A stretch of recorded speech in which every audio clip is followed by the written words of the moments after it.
7 o'clock. All right. All right, let's see. And we are live. Hello, everybody, and welcome back to another installment of our live movie musical commentary series.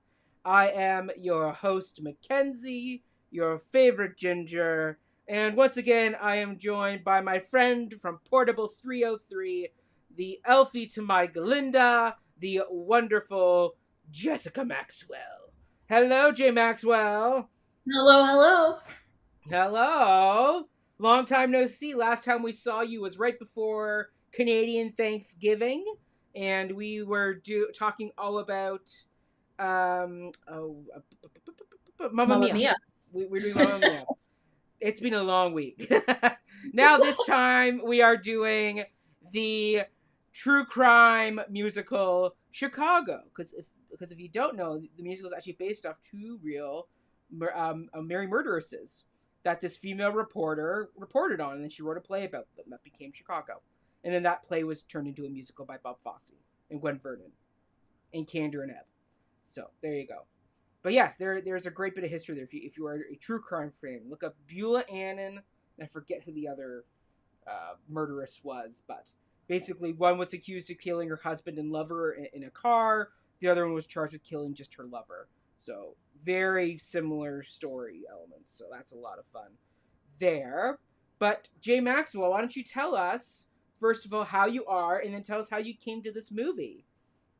Well, I'm doing very well, thank you. The first time I came into this movie, um, I first saw it, I think when I was about 8 years old, which Mm-hmm. is, I don't think this movie is probably age appropriate for an 8-year-old, but I saw it. At the time, my parents had a satellite dish, and it would always stream whatever popular movies were playing at the time, and this was one of them. And I don't know what it was. I just loved it. I think there was something about the music, something about the 1920s kind of fashion. I just loved it, Mm-hmm, and mm-hmm. I had the DVD. I had the movie soundtrack. I was just into it, and I still love it. It's like one of my favorites. Love that. I will say for me, I told this story on the pod when we did this episode, and I think it was early season. I think this is an early season 2. So this was episode 3 of season 2. We did Chicago. But I talked about how I rented this movie from my local corner store, and so I watched it all weekend. It was great. I mean, once again, it's the story, it's the music. This was just a movie that just clicked right away, and that was it for me. And then as I've gotten older, I've really come to appreciate some of the themes and messages this film has about society's obsession with true crime and how a lot of celebrity crime is kind of judged up with all the razzle dazzle and kind of misses the point. I mean, this musical really came back into popularity when the OJ trial took place in the 90s, because that's when the revival that's still on Broadway to this day kind of came around, was in the late 90s. And it's kind of all part of that system of, if you throw enough razzle dazzle at the court, usually you can kind of smear the messaging and kind of, you know, get away with murder, as Billy Flynn points out. So that's a lot of fun. And I mean, this movie is very well known. It is uh, it is an Oscar-winning film. I mean, that's a big one. It won for a number of awards, including Best Supporting Actress for Catherine Zeta-Jones as Velma Kelly. Queen Latifah was also nominated for Best Supporting Actress. Renee Zellweger was nominated for Best Actress. Richard Gere, I believe, was nominated for Best Actor. And you had Rob Marshall nominated for Director, who lost to Roman Polanski for The Pianist. And then, yeah, there's a statement right there. And then you had the film won Best Picture, which was big because the last time a musical won Best Picture was 1968 with Oliver, which we'll have to do at some point because that is one of Autumn's favorites. So when she is back, we will definitely do that. Tonight, Autumn is away again. She is a very busy lady. Now that she is married, she's been enjoying the newlywed life, and she is currently in the last weekend of a show she is doing, which is a show all about the ghost stories of Muskoka. She's performing it in an actual graveyard up in Muskoka, has been having a grand old time, has the community all rallied up and having a grand old time. So, we send her lots of love, and we cannot wait to have her back for another one of these. Jessica's already said she will come back and do a live commentary of Rent. So when autumn is available, we will tackle that, the three of us, you know. But there That you will be go. that'll be like a full circle moment. It really will be, because that was your inaugural episode, so it feels only It appropriate that was. the three of us return to the source material together and talk about it yet again. But yeah, I mean, this movie, it's just, when you look at some, I mean, we talked about it a little bit on our fun facts of the week, but this was a show that went through a movie that went through a lot of changes in direction, changes in cast. Like Kathy Bates was supposed to be Major Mama Morton, but then she had to drop out because she had a conflict with another movie musical, or not another movie, not a musical, another movie about Schmidt with Jack Nicholson that she got nominated for an Oscar for. So she was also competing against Queen Latifah and Catherine Zeta-Jones. There was talk of all these other actors being involved. Like, this was a big kind of John Travolta was supposed to be Billy Flynn originally, but then he dropped out. Then they approached Hugh Jackman to take the role, but he said, "I'm too young, I can't do it." And then you get, Oh, Hugh Jackman would have been good. Kathy yeah, Bates also would have been good too. I would have loved to have seen Kathy Bates. I mean, she's terrific in the film, in the movie musical of Annie that she did back in the '90s. And she's a terrific singer. I wish she did more musicals. Somebody's got to snatch her up and put her in another movie musical, because she is terrific. I love Kathy Bates. But Queen Latifah kills it in this role too. She does. And we'll definitely talk about her and her performance, because I that feel was like everyone kills it in this. they do. And I mean, like, even Renee Zellweger and Richard Gere, who are not stage performers, like John C. Reilly and Queen Latifah, Catherine Zeta-Jones, Christine Baranski, Colm Feore, are all stage actors who have some stage experience. But then you have these two who are not, but yet they make that performance work. And it's not like Pierce Brosnan or Russell Crowe singing, where you're like, oh my god, give me my earplugs. Like, both of them do a really good job. And I mean, I feel like Renee Zellweger is a very underrated actress. Like, yes, she's won 2 Oscars, but I feel like a lot of people kind of don't give her enough credit for what she does. Because anytime she takes on a role, whether it's Bridget Jones, Judy Garland, any type of performance, she is a tour de force. Same thing with Richard Gere. Richard Gere is a lot of fun. And he's definitely got a suave attitude about him. I mean, he hasn't done much lately. So, but it'd be great to have him back to do some more stuff. So, and then of course Catherine Zeta-Jones is Catherine Zeta-Jones. I mean, Welsh actress, stunning singing voice. I mean, one of our fun facts this week was all about the fact that she notably refused Rob Marshall's request to have her character have long hair, because she's like, well, then the hair gets in my face, and then people can doubt if I'm doing all my own stuff. She's like, no, I want my character to have a really short bob cut to really kind of, make sure that they can't accuse me of hiding. And I think, and I mean, just character-wise, it looks stunning. Like, just, I mean, just that short bob with the very defined cheekbone and jawline, like, it just gives a very stunning look to her character. That is great. And I will say, oh no, wait, you go first, because I'm going to change the subject. Oh, I was just going to say that it fits with the time. And to add to Catherine Zeta-Jones, she was also pregnant when she filmed this. That she was, yes. Which is amazing when you watch the dancing in this. Mm-hmm. Especially because I think she's like in end of her first trimester, because she's not showing. Yeah. No. So it's like she's dealing with like morning sickness probably, and she's doing cartwheels and backflips like it's no thing. If that was me, no. Well, Jessica, one day when you start your family, I'll come to you and go, Jessica, it's time for you to start doing some tap dancing. And respectfully, I will say no.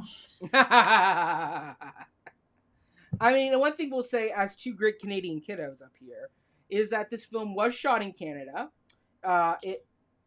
You'll notice that Billy Flynn's office is set up at Casa Loma, and that there's a lot of Canadian cast members, including Colm Feore, who plays the prosecutor. You're gonna have what's his name? I'm totally gapping on his name. Oh, Cliff Sanders plays like the backstage manager at the nightclub. there's a whole bunch of actors you'll notice that are like all well-known Canadian faces. So that's a lot of fun too. So definitely some great stuff there. I think the last thing we'll kind of acknowledge is that there is one role in particular who went through a major change from stage to screen, and that is Christine Baranski as Mary Sunshine. That is a That's right. role on stage that is typically played in drag, Mm-hmm. and it's still played in drag. I just saw the Stratford production a few weeks ago, and they played that role in drag. Mm-hmm. But there's a lot of talk now about should this role still be done in drag, or can this role go to a female actress, and we just kind of do away with that concept. Me personally, having seen it now performed on stage, I'm like, yeah, it doesn't. I mean, we have to remember when this musical was done in the '70s, drag was still a novelty act. It That's was right. it wasn't what it is now, where it's very commonplace to see drag artists being performed. And so for me, I just go because typically it's usually not a real or somebody who does drag performance on the regular. Usually it's just a regular artist who usually is putting on the wig, preparing the role. So I'm like, you know what? I'd rather just see that role go to a female artist, and that's that, Yeah. because the whole joke of her taking the wig off at the end and surprise, you never knew it was coming, um, you know, doesn't really hold its weight anymore. And for me, I just go, I think Christine Baranski proves this role could be played by a great female artist, and the role does just as fine. So, Mm-hmm. and I mean, I will say, having now seen the stage production in the film, I actually like the film a lot better. That's how I felt too. I saw Chicago on Broadway, Mm. and I was like, okay, like did I miss something? Because I Mm-hmm. like the movie more than the Yeah, stage production. the movie's so much better. Like I don't know what I don't know what it is about the like I don't know how the Stratford production was, but with the Broadway one at least, it was a very minimal set changes. yeah, that's the revival concert version that's been on Broadway now for a long time. Right. But So but maybe, even but even the big production was that Stratford did was very much in the same vein of limited book scenes. It's mainly just the mm, songs and a few dialogue scenes here and there. The courtroom scenes played very much for jokes. Like, I didn't mm, realize that the big tap dance that takes place in this film actually is supposed to go to Roxy when she's trying to get Amos to give her the money to get Billy Flynn as her lawyer. And then they yeah. moved it to Billy Flynn in the courtroom, which I'm like, that is so much better. And it makes sense Mm-hmm. because he's the lawyer putting on this Yes. big show. So let's pair it with a tap dancing scene, Yes. which Exactly. we'll get to. We will We'll get get to to all all that, but we'll give a shout out right now to Bill Condon, who adapted this musical for the screen, and he did a bang up job. Like, he just really understood how to make this story that really is a bunch of songs that. strung Hmm. together with a few dialogue scenes and put it all together into one big pot. And he Hmm. made it into a really cohesive film, and I would say it's easily one of the best movie musicals we have, and it rightfully so won for Best Agreed. Picture, Yeah. because that was just a stunning um, film. And at this point, Jay Maxwell, would you say you're ready to get into the world of Chicago? Let's go there. All right, let's do it. And we are hitting play on our streams. Once again, we can't show you the stream just because we will get copyrighted and then we can't stream for you. Very sad. Um, but that's okay. We will narrate and tell you what we're seeing, and you can follow along on yours. Jessica's watching on Amazon Prime. I am watching on Crave. You can watch it on your DVD if you have a DVD. We are currently at the Miramax logo, which holds a whole nother bit of weight to it in now. The fact that this was produced by the Weinsteins there. But we won't hold that against the film because the film is still terrific. And of course, we get the opening now, and we are zooming in on Roxy's eye, which is a great way to kind of introduce the concept that we're going to have throughout the film. Is that all these musical numbers all take place from Roxy's point of view, and that is so smart Hmm. that Rob Marshall figured out a way to make the music. What's the word? I think it's diegetic, which means it's like coming from a natural place and not like a random ethereal orchestra. It's like there's a Right. reason for it because like a lot of these numbers take place in the nightclub in Roxy's head. So there's Cliff Sanders. We see him there coming through looking for Velma. And I mean, just looking at this great bit of setup here, where once again we got the overture playing, and then they're not showing us Velma Kelly until the very last minute. We see her coming Mm-hmm. in, and I mean, once again, this is just great setup and has Oh yeah. great drive to it. I mean, she rips the poster to get rid of her sister there. Like it's just so fantastic. And then here, and then she's coming.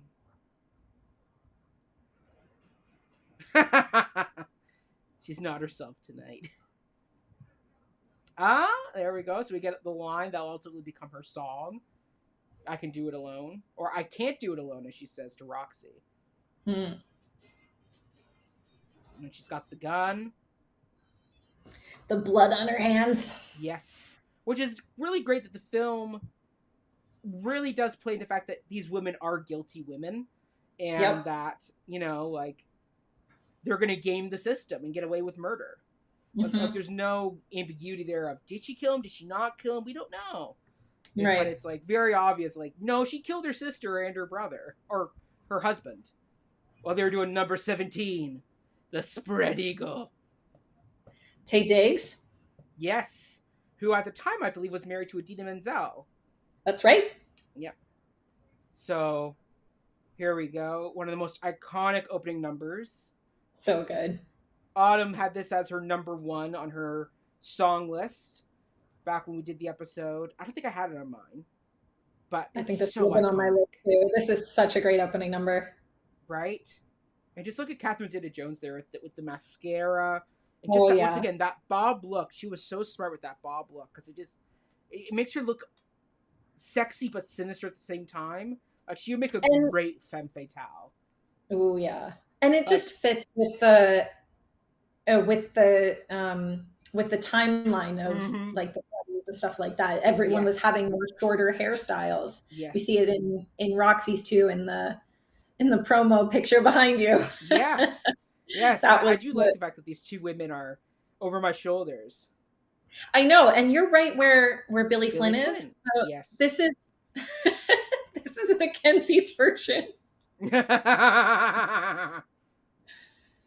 And I mean, once again, this film compared to what I saw in Stratford, where Donna Fiore choreographed that, this feels very much like the Fosse choreography that you're Hmm. watching. Like I don't know who did the choreography. Maybe it was Anne Rankin who did the choreography. But let's It's see. just so smooth. Like it's very much Fosse, Fosse, Fosse, Fosse, Fosse. Yeah. Like it is clearly Fosse, and that's what's great. Hmm. Let's see. Just reading online here to see who did it. Okay, so Velma Kelly's murders character is based off a real life woman named Belva Gardner, Mm. and she's the one that shot her husband and their lover in a car. Hmm.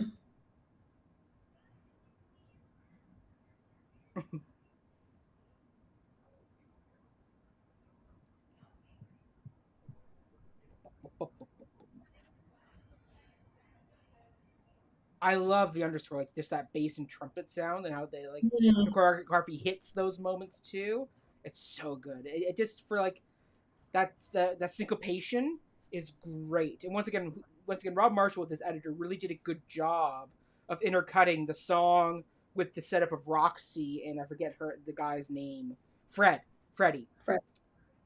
Like every like that door opening went right on the beat, and like that's a sign of a good director who understands music. Like that's Yeah. something that they talk about with Norman Jewison when he did Fiddler on the Roof, was that he Mm. would pace out the steps in the village to make sure that it fit with the music.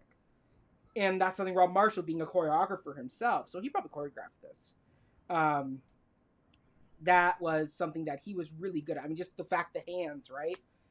Roxy and Velma's hands So up top, good. and then of course you meet the neighbor, Mrs. Peruskowitz. He's my brother.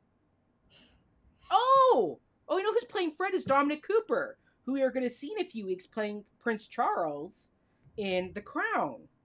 Or Ooh. King Charles now that he is king. So he's doing that. He was Jean Valjean in the BBC Les Mis a few years ago. He also was caught having a bit of an affair with Lily James there for a hot minute. So, you know. But yeah, I forgot he was in this. But there you go. Like just the phonetic now energy of the love scene with the spinning and the jazz.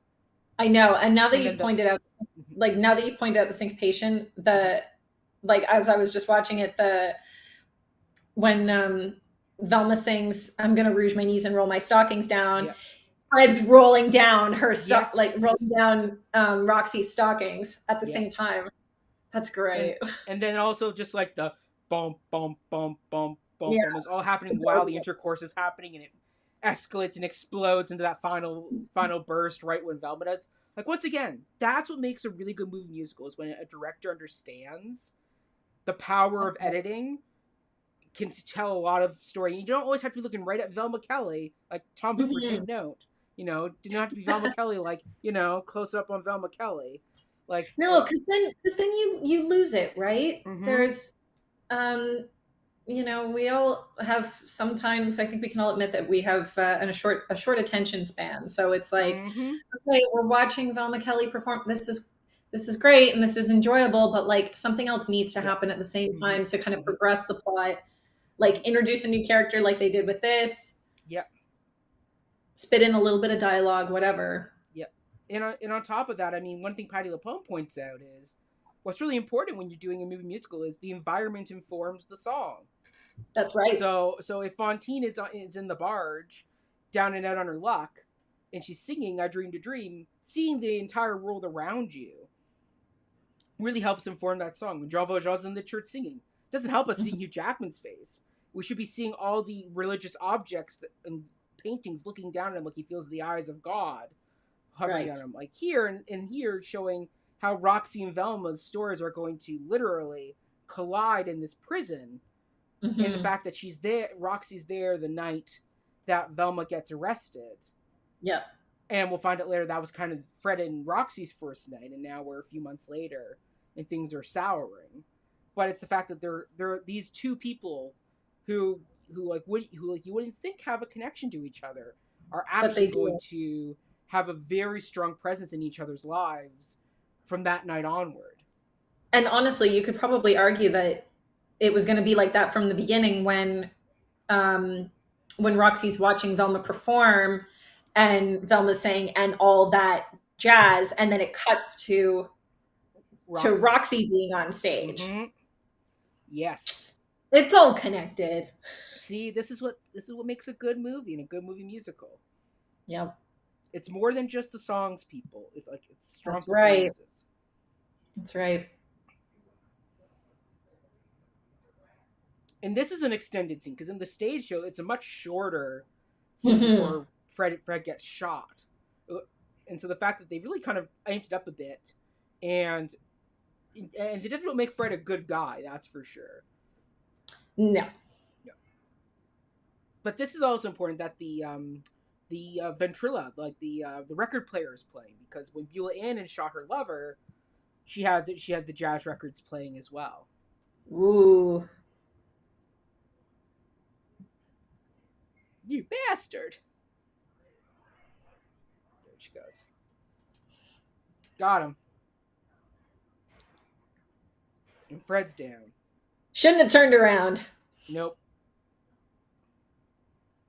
It's also great how they just the costuming choice right now because we see Roxy later on in her later design in the poster with the nicer Mm. hair, the makeup, the fact that they make this her current state very kind of wallflower. The hair is not nicely coiffed.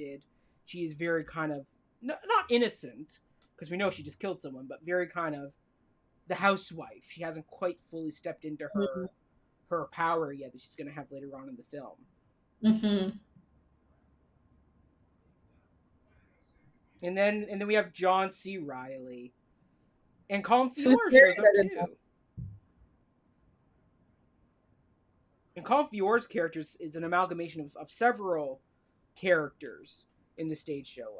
There's the detective, and then there is, and then there's the prosecutor, and they've kind of combined them into one character who's Colin Fior, who is terrific. I just saw him in Richard III at Stratford, and Ooh. he is wonderful. And he is just I mean, look at his performance from Richard III to this to being a frost giant in Thor, to Mm. doing good cop, bad cop, or bon cop, that Canadian cop buddy cop movie about the Ontario and Quebec police. Like, he's terrific, but John C. Riley in this really does steal the show. He truly He's found very Amos's good. pathos in this, and really does make us feel horrible for this man, which we should. Like, Hmm. Amos should not be a comedy character. Stratford played him more into the comedy, Oh, really? and that really ticked me off because I'm like, nobody should be laughing at Amos. Everybody should Yeah. be feeling horrible for Amos and hating Roxy for what she's going to do to this man. I mean, right off the bat, she's trying to get him to take the fall for murder Yeah, and then she uses him again later on. multiple times. He goes into debt for her to get money to get Right. to hire Billy Flynn, and then she Right. stoops him out on the stand with the baby stuff. Like, she really takes this man for a run, and it's based off Beulah Ann's real life husband, who did bankrupt himself trying to free his wife. Hmm. So, and people have to remember when they did this movie, like, John C. Riley was kind of known for his Will Ferrell comedy stuff. Nobody Yeah. knew he had this in him, that he could play serious and play this really kind of serious, downtrodden character. And I'm like, damn, we need to get more John C. Riley doing those types of roles because he's terrific. Yeah, he is.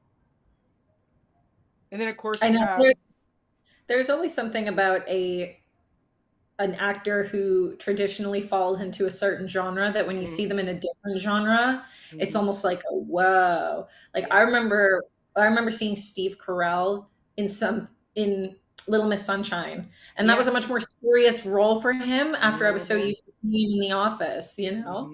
mm-hmm, mm-hmm, Oh, you have got that in you. yes. Just wait till you see Steve Carell in Foxcatcher, where he got Oscar Ooh. nominated. That was a terrifying performance.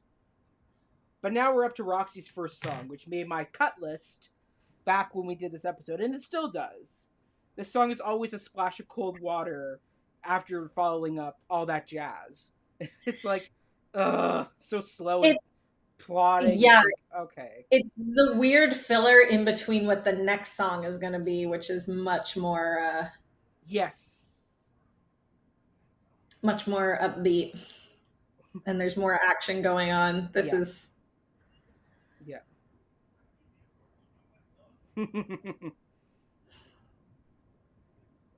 But once again, Rob Marshall does a really good job of staging, intercutting with the real life yes, moment of Amos putting things together and Roxy's head going up, going, "Oh crap!" He's starting to catch on. putting two and two together. Yeah, Like just saying, Lord knows he ain't got the smarts. yeah, yeah. And then of course, once again, it's the showing that Amos is in the stage light there. So like, so it looks like he's still in the nightclub, but really he is in the living room. Right. And the fact that her night dress has now become this beautiful pink evening gown. Mm-hmm.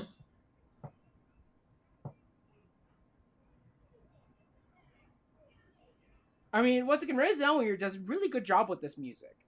Is she the strongest singer? No, but I would cast her again in a movie musical. Like, she's not, like, she Mm-hmm. definitely does a really good job.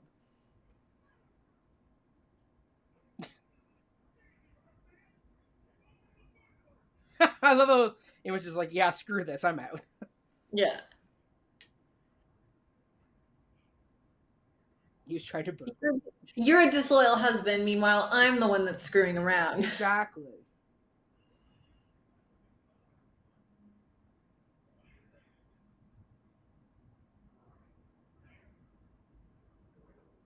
So there's a line coming up that Colm Fior made up or improv on the spot. That's it. The wife and five little Casleys. He made that up on the set, and Renee Zellweger just automatically reacted to it. And Oh, that's great. Rob Marshall was like, "Oh wait, no, this is great. Keep rolling. Like, don't stop." And it really does amp up the scene and it explains why she has that sudden outburst of "I kill him again." Right? Mhm. It's the whole thing of like she got lied to. He had a family. Like she thought she was found a guy who was going to make her show dreams come true. Turns out he's Yep. just a lousy furniture salesman who's stupid her on the side. Yep.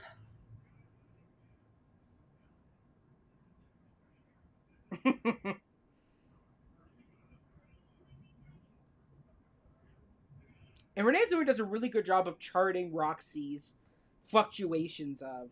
On one hand, she is brass and thinks she's tough and, Hmm. sultry. And then And then she's like suddenly, a mouse here now gone like, wait, what do you mean by hanging? Like, yeah. and I forget where the prison Excuse me. was, but it's not in Toronto. No, that might. I could see that being in Chicago. You think so? Let me Oh, check maybe. our production sheet. I mean, first thing we got to note though is coming up there was a very famous cameo. Yes, which I did not realize. Yeah, who is it? Wait for it. Wait for it. Wait for it. There she is. It's Cheetah Rivera. Exactly. The OG Velma Kelly. And she also played Roxy in the West End. Very cool. And now here's a change. Because in the stage show, the number that follows Honey of Mine is the Cell Block Tango. But they moved When You're Good to Mama up in the song order. And it makes more sense. Like when I was watching the It stage show in really does. Stratford, I was like, wait, why are we doing Cell Block Tango? That makes no sense. Why are we doing it now? Makes more sense for hitting like Mama Morton first. That's right. Yeah. And here's Queen Queen Latifah, Latifah. like killing it. She's so good in this. And the fact that I didn't realize, but I listened to the commentary track, and Rob Marshall revealed that they restaged this number like only hours before they went to film it, because originally it was all going to be up on the stage, but then they have her come down into the audience was a whole new thing. Oh. And then once again, Rob Marshall being very smart, he's intercutting real life Yep. and what Roxy is imagining. And this is very much a clear homage to Sophie Tucker and the Last of the Red Hot Mamas, who was a very Mm. famous cabaret vaudeville act.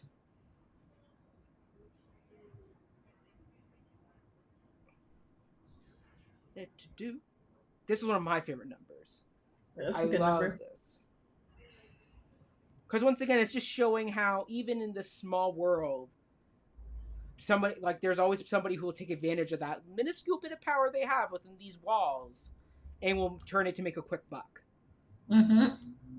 And that's the sad part about life is people will take whatever limited power they have and will, you know, make much Yep. really Queen Latifah's Might Major One is very much like a Dolores Umbridge, where she has a very small amount of power in a small area, but she maximizes it to take to her full potential.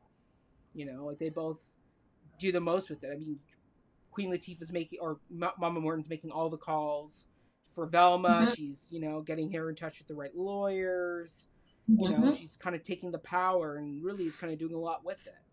And in the original production, this was going to be a few different characters that then they amalgamated into one, which was the matron Mama Morton.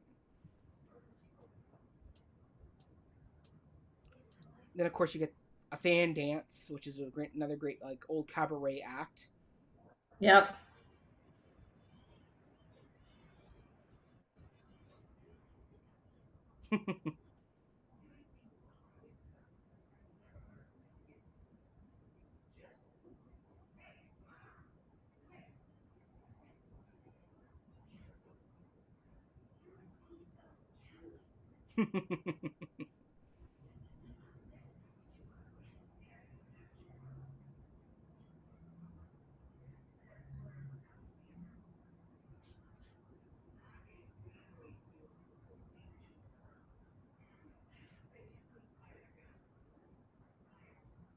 And the fact that this is right in front of the other guards, like there's a guard with Roxy who's escorting to her cell, and Mama Morton just literally took the money, put it in her brassiere there.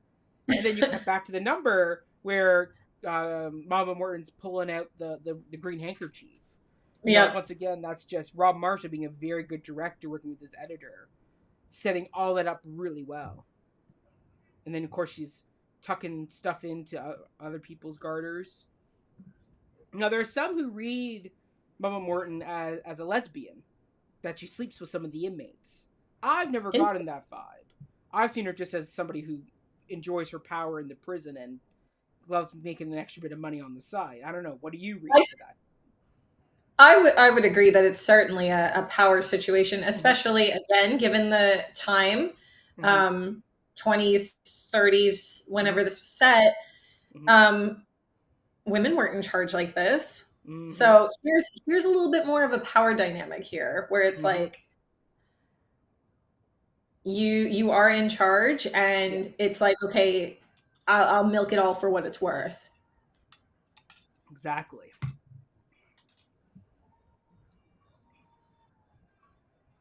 Oh, such a great number. Song ends and the prison door slams. Yeah. Once again, the syncopation is really good. We could just spend this entire commentary talking about that. Oh, we will. I mean, once again, like there's a lot of really good syncopations that happen. Locking it down for the night. Yeah, let's see where this prison was. Because where did they film this prison? Let's see. Filming took place in Toronto, Canada. The courthouse scene was done at Osgood Hall. So I believe that is on U of T's campus. No, that's on the Osgood Hall's it on University Avenue, I think. Yeah, Landmark and Toronto. Yes, you're right. You're right. The school is anyway. And then scenes were shot at Queen's Park, the former Godgerman Warts Distillery building, Casa Loma, the Elgin Theater, Union Station, and the Candlelight building were all used. The Danforth Music Hall and the Old City Hall. Wow. So, yeah, it was all filmed in Toronto. So, there you go. Well, the whole movie? No. Those are just the... Oh, wow. The whole movie was filmed in Toronto. Very cool. And now we get a very iconic number. Cell Block Tango is one of my favorite songs. I think it also made Autumn's top 3 too. This how it looks so cool in this like shadow light that they're doing on him here. Oh yeah, going by.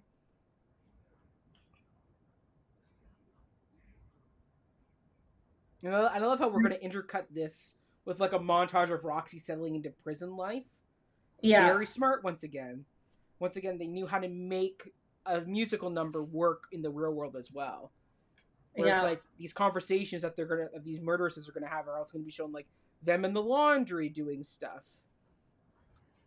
Pop, sit, squish, Cicero lipshits.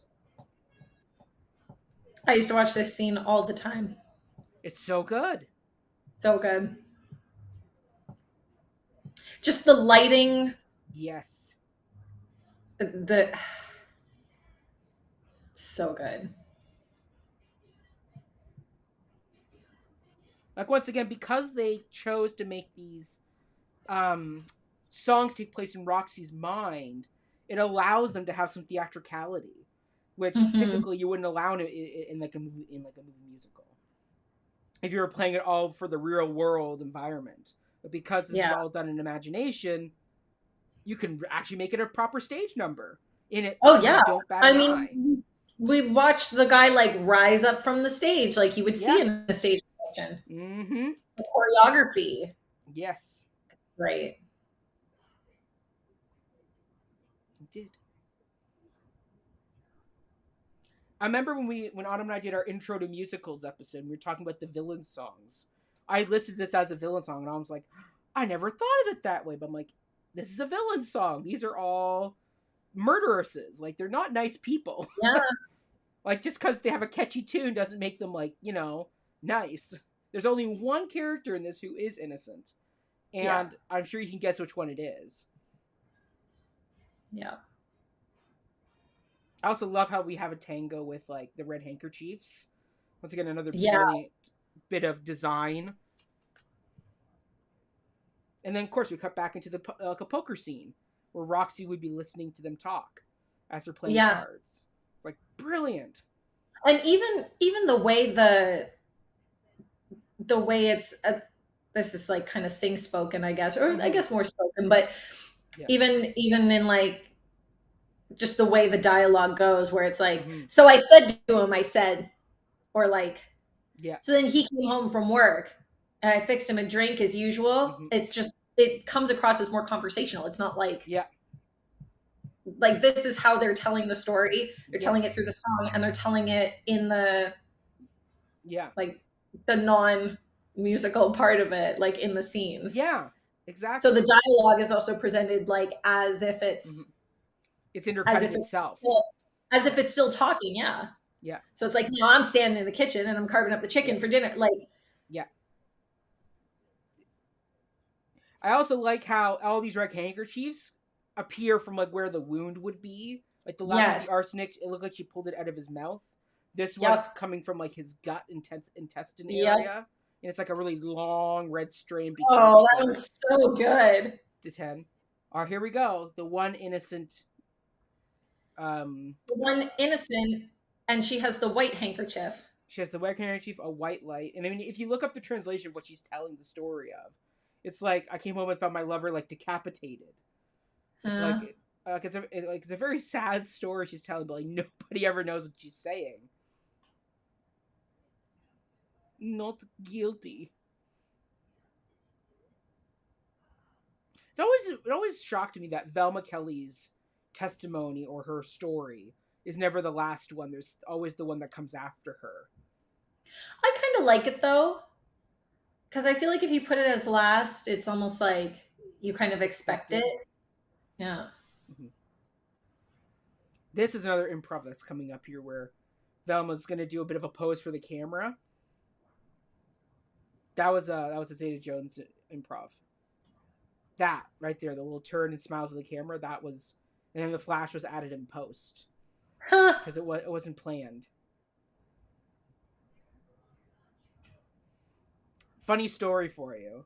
So I used to work up north for kids with special needs, and one of my campers was obsessed with this movie and loved the Cell Block Tango. And one of his favorite things to do was to say counselors' names as he was reciting the Velma Kelly like story. So it'd be like, and then Mac and Jessica were caught doing number 17. The Oh, God. spread eagle. Because he didn't realize what he was really saying. He just Right. liked it. I mean, just the choreography here is so great. And Zeta Jones, once again, just steals the camera. Like, it's so obvious why she won Best Supporting Actress. Oh yeah. Like, she just totally steals every She scene gives she's her in. all in this. It's so Yeah. great. See, this is such a random story to end on with, like, the Lipschitz, like, 10 Mormon, like Mormon with 10 wives type thing. And so I was just like, really? That's what we're gonna end with? But I guess it reminds us that when they were writing this originally, before they cast Cheetah Rivera, Velma Kelly was not supposed to be a big character. It wasn't until they Hmm. realized that Gwen Verdon couldn't do all that she could. That they were like, oh, we got to bolster up a counteract for her, so they boosted up Cheetah Rivera as Velma Kelly, who's Right. oftentimes like a supporting character in the play. I This is love the so visual cool. and with Yes. the dancers in the background on the And red the light. bars, yeah. That was cool. The syncopation there, just the thwump thwump. And then the kicks that you'll notice every kick is usually on a cymbal. Crash. Great.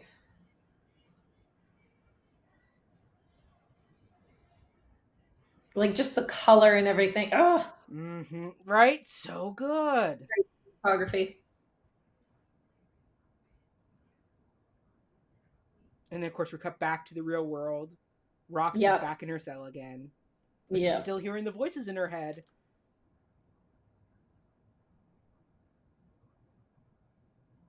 Now in the stage show, the next scene would be um, the tap dance Roxy does when she's trying to get the money from Amos.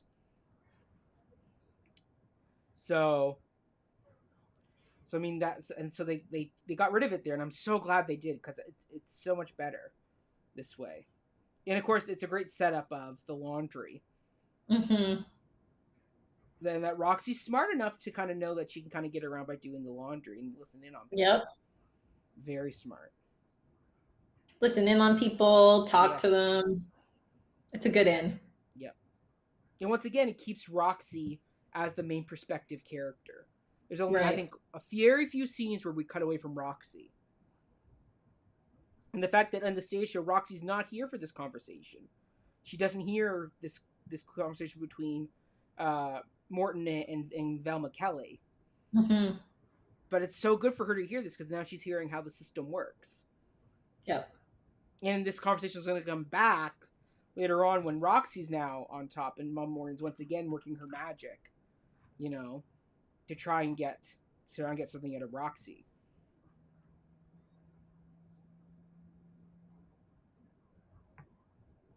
Big Jim's. And Velma calls her on it. She's like, "How much?"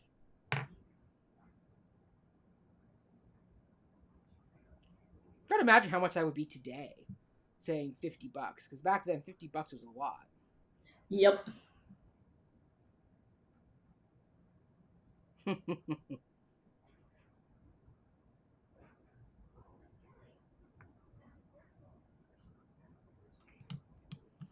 And here we go, their first real interaction with each other. Mm-hmm.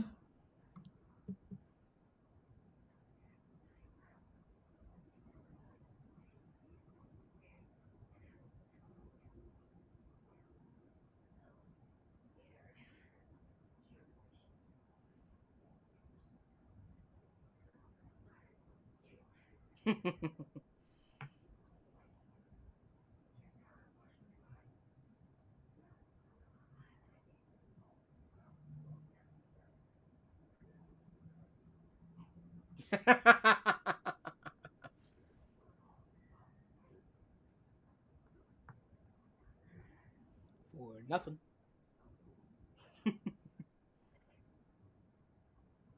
It's interesting how this film has informed future productions of this show. Because I don't remember before this particular film if they made like the distinction of Roxy's blonde, Velma's like a brunette or black hair. Like the certain look, like even Stratford copied that design look. I Very think it's interesting. pretty common in the Is it? stage product. Well, I mean, every time I see promotional pictures when they cast someone new for Chicago on Broadway, it always seems to be blonde versus We'd brunette. have we'd have to do like a backtrack look back because I don't yeah, cause yeah, when Vernon did it I guess she was like a strawberry blonde, so I guess it's always kind of been there. I think it's good to have Mm-hmm. the infamous blonde versus brunette Yes, rivalry. Betty versus Veronica. Yeah.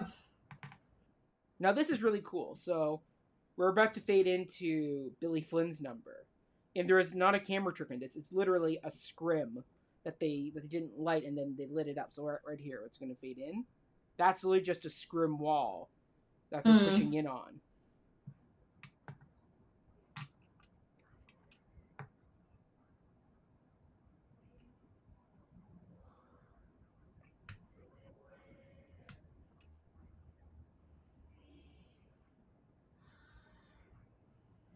I double L Y.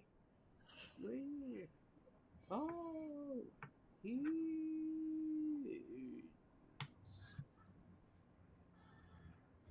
This is such a fun song and a great way to meet Billy Flynn.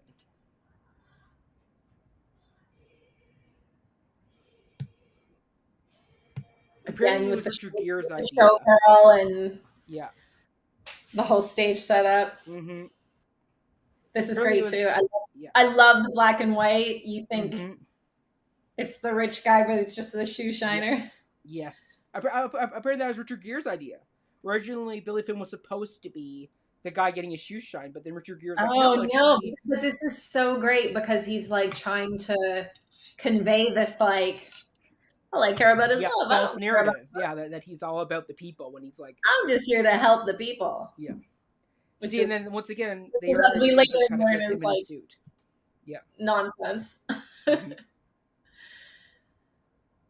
Super schmoozy type. Yes. And I don't know if you know this, but the original Billy Flynn was Jerry Orbach, who was of Law and Order fame and was Lumiere in Beauty and the Beast. That's right.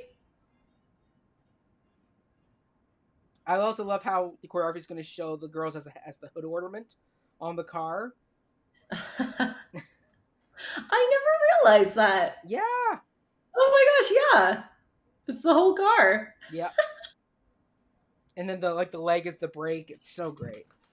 And the girls on the floor with the Yeah. wheels. That's great. It's also an homage to what they did in Oliver with I Do Anything, where they make the carriage that Dodger and Nancy drive in too. So there you Oh. go. That's what he's here for.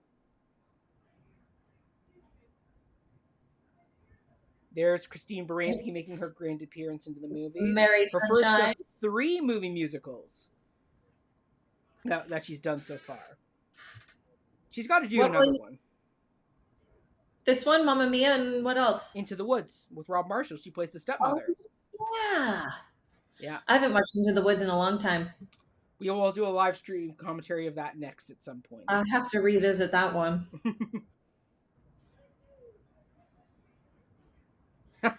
And Billy Flynn's so smart because she's like, "What reward?" He's like, "Don't worry, we'll say it was a misprint."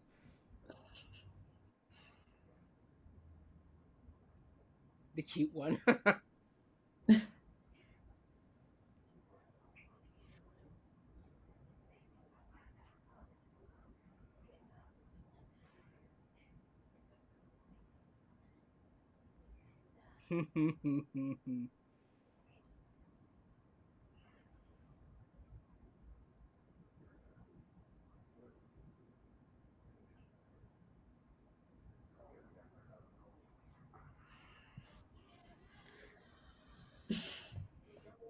So now here's Call me a when you get question. $5,000. All he cares about is love. Exactly. Now here's another question for you: Is do you think Billy Flynn ever sleeps with his clients, or do you think he is true to what he says, where he doesn't sleep with the women he represents? Interesting. Because this whole song is meant to show that he's a phony and not what he seems, right? Yeah, But and especially with him like being surrounded by women who are mm-hmm. And particularly, he dressed seems to have a partnership mentally with Mama clad. Norton and all the female prisoners. That's an interesting question. I never thought about that. Mm-hmm. I don't know. I feel maybe. I got a feeling he probably would sleep with them after he gets the $5,000. Yeah. Like that'd be what he would do. Yeah. He loses the underwear, classic. So this is Casa Loma now that we're in.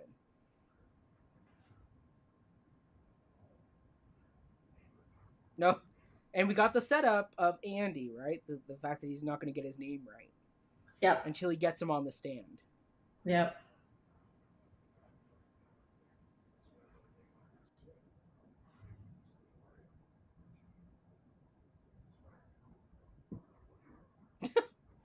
Oh, John C. Riley, he plays this like so downhearted guy.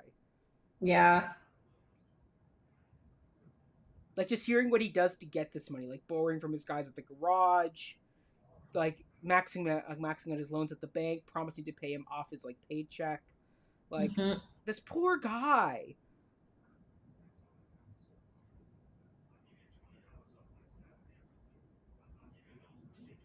Notes with interest, like, oh my god, this poor And guy. Like yeah. your heart just breaks for him.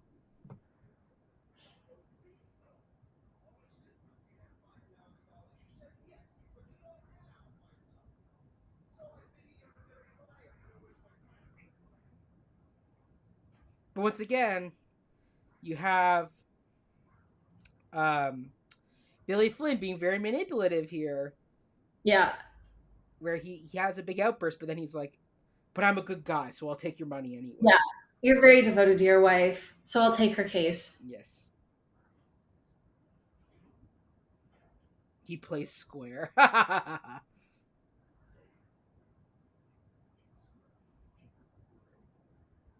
mean, Richard Gere plays such a good smarmball in this. Like, he's a Hmm. true snake oily salesman. It's that smile that he has Oh, that just yes. feels so ingenuine. It's just like, oh, you're plotting. And then he's like, how can I sell this? Yes. What's the image? Yep.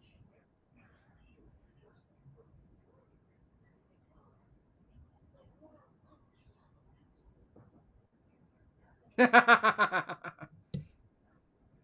once again, he doesn't care if she killed him or not. He's going to get her off no matter what.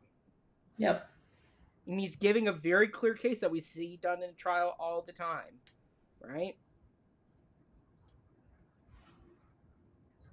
A reform sinner.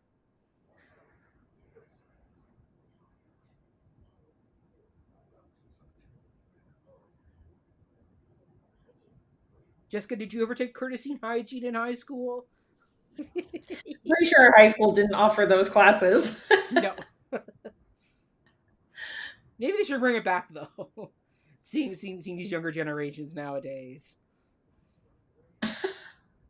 But you see Billy Flynn, like he's mapping out the whole plan here. Like Yeah. he's Again, how can I sell this? yes. Because it's whatever. Yeah, you can make a case on it, but it's like, what can I do to get this in the news? What can I do to get Mm-hmm. the most attention on this? Yes. What's the story? What's the story I'm telling? Yeah.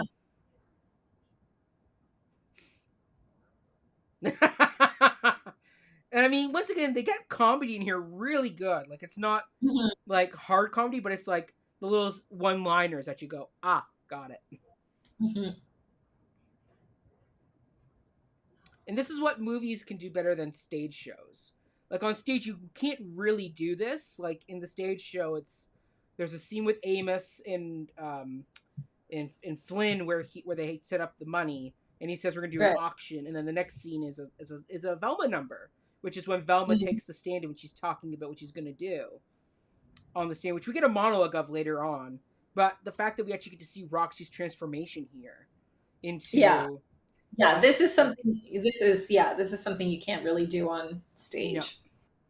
no, like just the montage of cut the hair, show her dying it, show her practicing the lines. Like it works on film because you can intercut, right? Yeah. So this scene, this monologue here, is actually part of a bigger song called "When Velma Takes the Stand." But Rob Mm. Marshall was very clear of any song you do, except for a few. I think really the only one that isn't from Roxy's perspective is Mr. Cellophane. Right. But all these other songs are come from Roxy's. Either she's watching them or she's singing them. You know.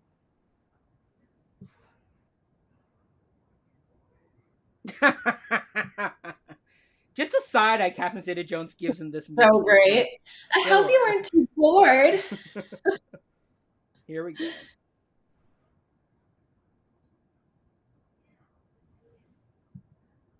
And they added more of these scenes into the movie, like these dialogue scenes between Velma and Roxy, where like she Hmm. warns her, "Be careful, Billy Flynn. Yeah. He's only up for himself. Like you're only a client." Don't let him hog the spotlight. Yeah. Yeah, which sets up the conflict that's going to come up between the two of them later on in the film. Mhm. So this must be either City Hall or somewhere in Toronto. No, that's Union Station. Was that Union? Old Union, yeah, with the stairs. Okay. See, Jessica, you and me one day we'll have to do like a tour around Toronto and try and find all these locations. I love whenever you're watching a movie and you can clearly see like Something was shot. yeah, like well, at least with Toronto, Yeah. like whenever they use Dundas Square and Yes. they're trying to make it Times Square, and it's like Yeah. it's so not. Christy Bracey also has such a great look in this with the heavy makeup and like just that. Like she also is like on a mix of Velma and Roxy with the way Mm. her look is.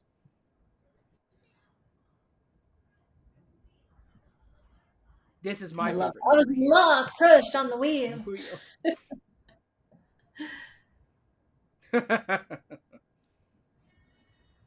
Love this.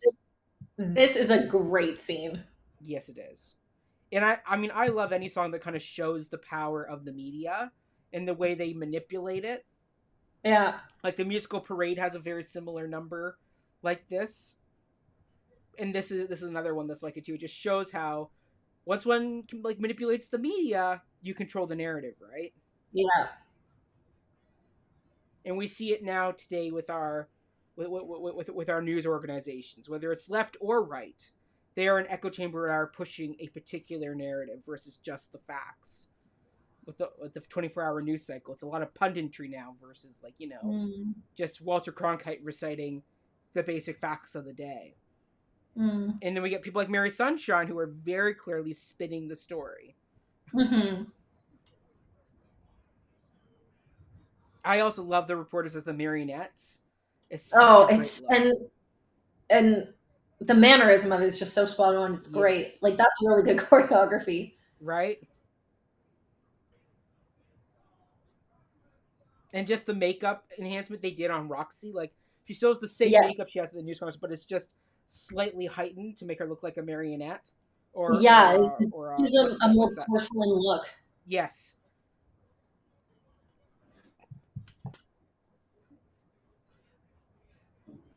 the gun, the gun, the gun, the gun. Oh yes, they both reach for the gun for the gun. I feel like this would have been so much fun to film. Oh, I bet the two of them, like Richard Gere and Renee Zellweger and Christine Baranski, probably had a grand time together doing Even just being this, in the ensemble, like right?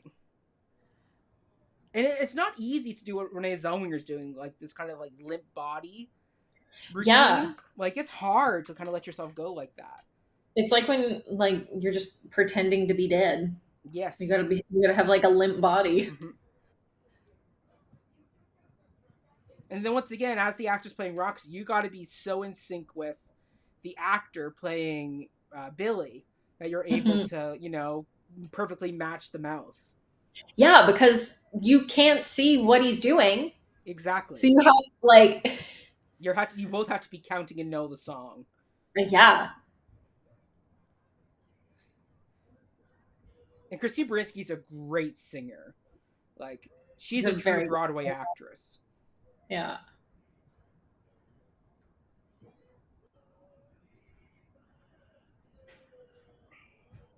And it's funny now that she's playing a lawyer on the show Good Trouble, which is the spinoff of The Hmm. Good Wife. So now she's playing the Billy Flynn character in a way. A bit more moral than Billy Flynn, I definitely will say, but it's just fun that she's now playing the lawyer versus the Right. reporter. I love the chant. And just Mary Sunshine, who's the lead spin doctor news reporter, is now conducting all these other news reporters to create the Hmm. narrative. For the gun. And then, of course, you now intercut it with the actual typewriter work. Yep. I also like that we have Christine Baranski playing Mary Sunshine because it's a reflection of the real life news reporter, the female news reporter who commented on all these female murderesses, and then wrote the play about Right. it. Like I think that's such a better commentary. I also like Roxy dancing, like clapping her hands when Yes. everyone starts singing they both reach for the gun. It's almost Mm-hmm. like an approval of like, Yep. yes, we like this narrative. This is totally what happened. Like, Yep. This is great. This news montage. yes. This is not in the stage show either, No. but it totally works. It doesn't feel gimmicky. No, it doesn't. It's Like like it that shows. old the old footage and the like radio broadcaster Yeah. and Even the voice is like old. I love that they like you can buy the Roxy doll. Yeah. Here, buy a doll from of this woman who murdered her like a guy who she was having an affair with. Well, according to the public, though, they both reached for the gun. She Mm, is a wronged woman. that's right. But still, this is like this is a great example of Mm-hmm. when someone has a 15 minutes of fame and just how quickly like a general public, if like once they get super into it, will just totally Mm-hmm. invest time, energy, money into it, Yes. like the flavor of the week. Yep. Because we see it with Velma, Yep. because she was front and And then. center, and then she gets Mm-hmm. pushed aside, and then we see it later Yep. with Roxy. Yes.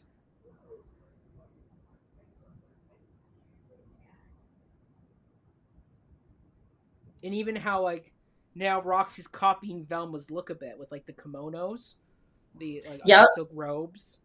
having someone else do her laundry. Yep. And even the cells look alike now with all the news clippings, the flowers, Yep. like just how Roxy's kind of supplanted Velma doing this Hmm. routine. I also love that concept of Mama opening her mouth to laugh, and it's the whole audience that's laughing instead. Yep. This is a good number too. This is a really fun number. There's really not a bad song in this. No, but once again, Rob Marshall, when he was doing the movie, knew what songs to cut that weren't Yep. necessary and what songs were absolutely necessary to drive the story. Yep. And this is a show where I don't mind that they cut the songs. There's other movie musicals where I'm like, why are you cutting this? Hmm. Why are you cutting this, or even why is this Yeah, song here? yes. It's like some people saying, well, why don't you just cut the goat song from Wicked? I'm like, well, because it serves a purpose. There's a Yeah. reason for Dr. Dillamond's number something bad, so they better not cut that song from the movie. I don't even want to know what they're going to do with the movie. Well, apparently Jeff Goldblum's going to be the wizard. I saw that. I'm okay with that. I think he He could do a def really good job. he definitely has that schmarmy energy the wizard needs to have. Yeah. So, but I yeah, and need to I need to see more people who are either like professionally trained or Broadway actors well, the before guy's I'm like playing totally sold. Fiero. Well, the guy's playing Fiero, who's in Bridgerton, but I saw him in the West End when he was in Company with Patti LuPone. Yeah, so that's what I'm saying. Like let's have just a little more of that. I really don't know if I Yes. can do another pop star being cast or an actor who No. sing. Well, don't get me started on Ariana Grande. Don't get me started on her. She's No. gonna she's gonna have a lot to prove with this Yeah. one. Cynthia Erivo, perfect casting. Great. Yeah. Fantastic. I can't I wait think to see her. I think they should get Catherine Zeta-Jones to be Madame Morrible. I think that'd be a great casting choice. Mm, maybe. She doesn't Who? have to be Oh, old. Madame Morrible doesn't have to be old to do it. no, but there's something about it that kind of fits that. Who? There was someone that people were suggesting. Kathy Bates. But actually, she would be good at it, though. I would not be opposed to Kathy Bates being Madame Morrible. She could be. Christine Baranski would be another good choice. You got to have someone that is going to be really good playing a Evil. bit of a witchy character. Yep.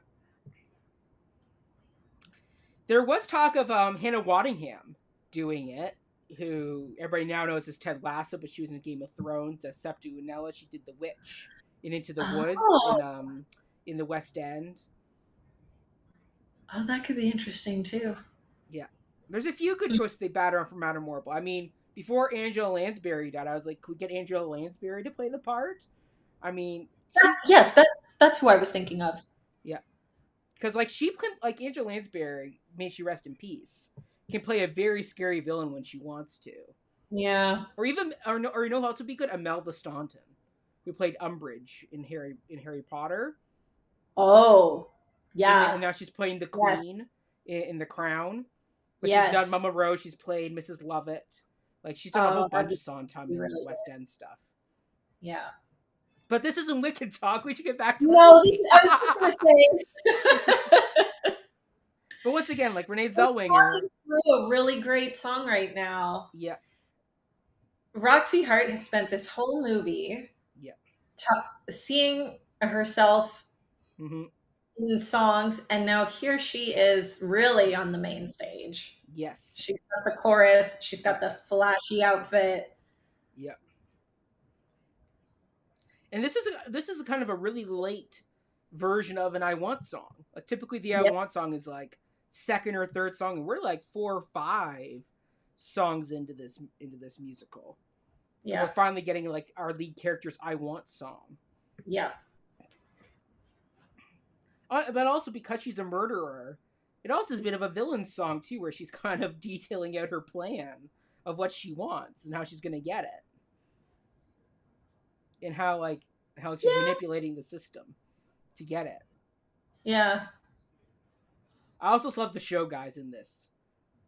Oh, it's so good.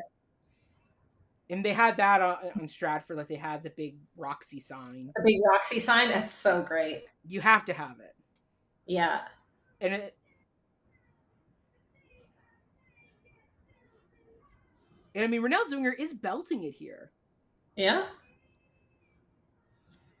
And the great placement Yeah. of her right over the heart on the eye. Mm-hmm. Mm-hmm. Mm-hmm. Roxy. She's very Marilyn Monroe in this number. Very. Yeah, which is a little ahead of its time because Yeah, she's but it she's totally Marilyn works. Monroe, like before Marilyn Monroe. Yes. If we're talking in terms of Yes. decade timeline. And I love how right from that number we cut to Zeta Jones complaining and Mama Morton having the blonde hair. So good.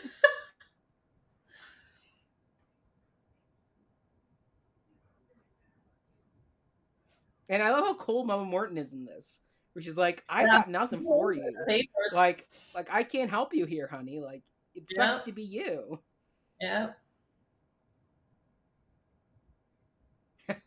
And then the comedy of I'll never go to her for help over my dead Over body. my dead body. Mind if I join you? Like that's great comedy editing. Like that's where people forget Yep. this actually is quite funny in the Yeah. right moments. Like That that's where the reminds comedy of this piece lies, is in the duality that you're seeing of what people are that's saying like versus what they are almost doing. good. Yeah, that's almost like good sitcom comedy. Yes, very good sitcom comedy, and the rhythm of it works, and it's not playing into like Amos is not played for laughs in this movie. He is Mm-hmm. played as a true tragic side character that feels horrible, just like the Hungarian prisoner Mm. when they're gonna hang her later. Spoiler alert. Spoiler. For a very old movie and old musical. Hey, the kids are getting into what's old again, so True, true. This is everything great. everything from the 2000s is coming back. It's true. You you should have kept that red coat, Jessica. Well, that red coat was not well, I guess it was from the 2000s, but not the early 2000s. True, that was late 2000s. Another great song. Oh, the song is so good. And once again, like this is where Zeta Jones lets loose and has a lot Yep. of fun. And this is when it's not Roxy Vision. Well, it's a mix of Roxy and Velma having their own visions that are kind of meeting, because Yeah, because I guess Roxy would be Vel- envisioning this, like she's watching Velma do her act. yeah, she would watch Velma like in the outfit and the lighting and Yeah. everything. Yes. But Velma's probably imagining it too. yeah, because she's trying to sell Roxy on Yes. this. So she's like, here, this is what we would do. Yeah. But like me trying to sell it to you, I'm in my prison uniform, but you're Yeah. seeing me in this red dress. Like you can't tell she's pregnant watching this. Like even the costume, I can't see it.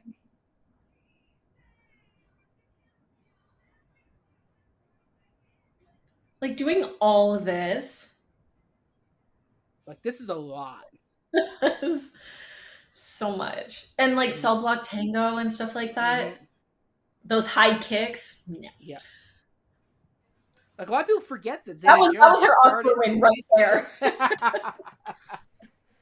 Like a lot of people forget that No. Zeta Jones is a West End actress. Like she did stage work Yeah. and musicals first before she got into like Mask of Zorro and all those movies. Yeah. Like just dancing on the table doing this tap dance. Just Renee Zellweger's reactions of This is great. yeah. And then we're back to real life.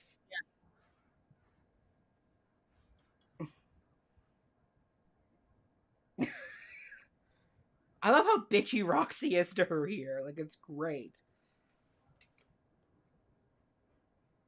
So apparently this chair dance bit came from the fact that they had cut Velma on the stand where there was a chair dance in that song. Like just the splits on Okay. the chairs. Like, oh my god.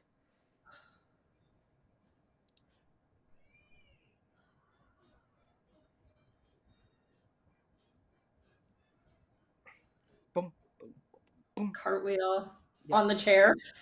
Yep. I mean, I love the fact that you feel the desperation as this number goes along with Velma. Like she's Yeah, just she is ratcheting like it up like she all the is time. selling it. Yeah. She is selling it. Yeah.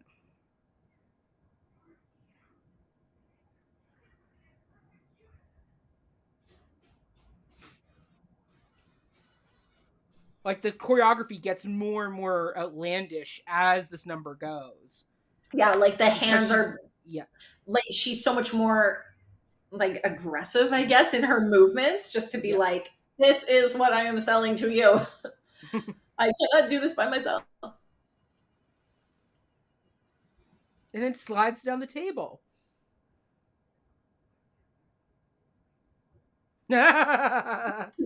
Once again, a great one liner that comes right at the right moment. Mm-hmm.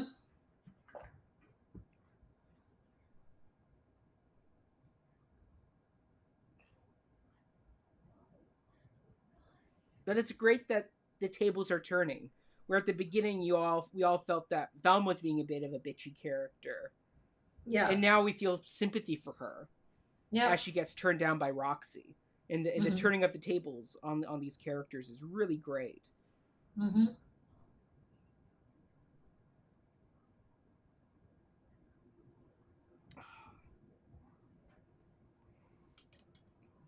Like just this one look shows so much about Velma. Yeah. Just the tragedy she's feeling at the moment.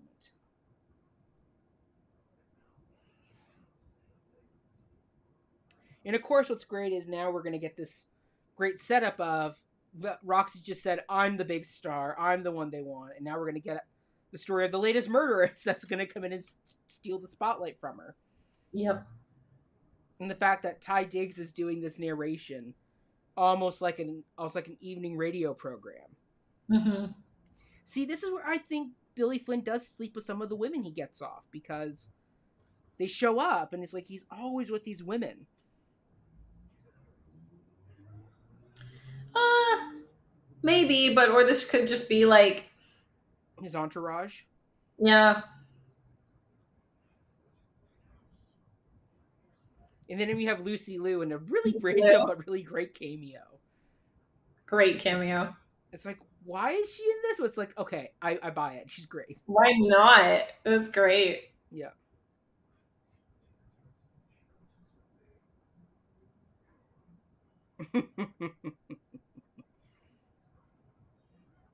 And see, in the stage show, you can't show all this. Like in the Uh, stage show, it's just Billy Flynn talking.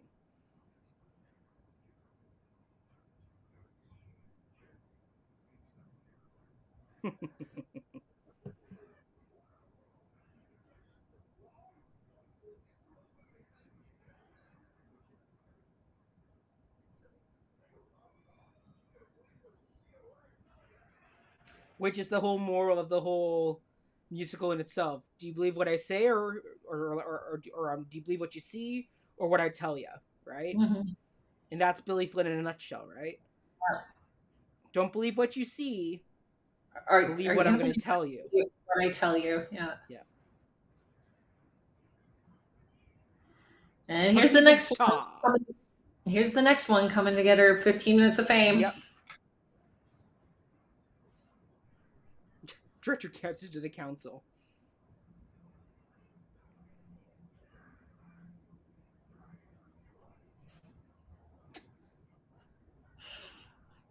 Are you sorry? Sure, I'm sorry. Sorry I got caught. So good. Like, once again, cheesy lines, but they work in this because it's very melodramatic, this whole story. And this is good too. Yeah.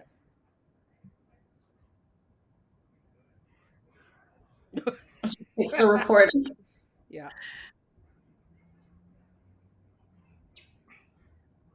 And see, Billy Flynn's already forgotten Roxy. Yep, he doesn't care. Yeah. Trixie. Hi, Trixie. Mm-hmm. I, I love everyone. I don't care about pineapples.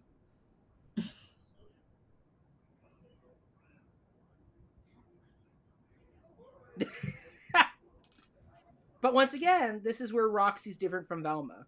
Roxy has already caught on to the system and knows how to manipulate it so she stays in the spotlight. Yes. And she manipulates that Velma didn't figure out. Right now. And I love the visual with that because suddenly she's seeing her 15 minutes are up and the light dying. went out. They've died out. Yeah. And Velma's right there to rub it in her face. Yep. And so she says, nope. And Velma's like, wait, what? Yeah. And Billy Flynn's on it right away, catching the spotlight, going, I got the it. photographers are there. And she goes, oh, I hope the fall didn't hurt the baby. Mm-hmm. Velma's like, damn it. Why didn't I think of that? And now see we have the instrumental version of Me and My Baby, which is like the big opening of Act 2. Which is great that they instrumentalized that and didn't make it into a song. Because they realized we didn't need it. Yeah. No, it's another reporter song of Roxy and the Reporters. Yeah. It's like, don't need that. I also love how they infer that Roxy did something with the doctor to buy his silence. Yep. Showing just once again how corrupting the system can be. Yep.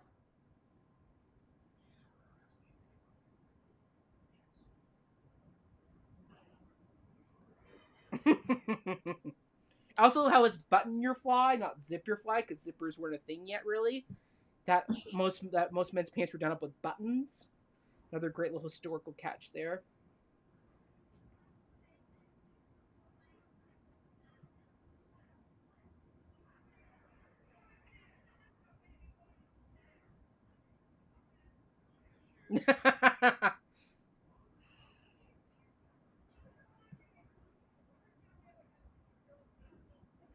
I love when Mom Morgan gets a quote in the newspaper. Mm-hmm. And then this is so sad with Amos in the back. Yeah. And nobody's acknowledging him. And he's saying, I'm the father. I'm the father, but no one wants to talk to him. Yeah. That doesn't matter. Yeah. All of our attention's back on Roxy. Yes.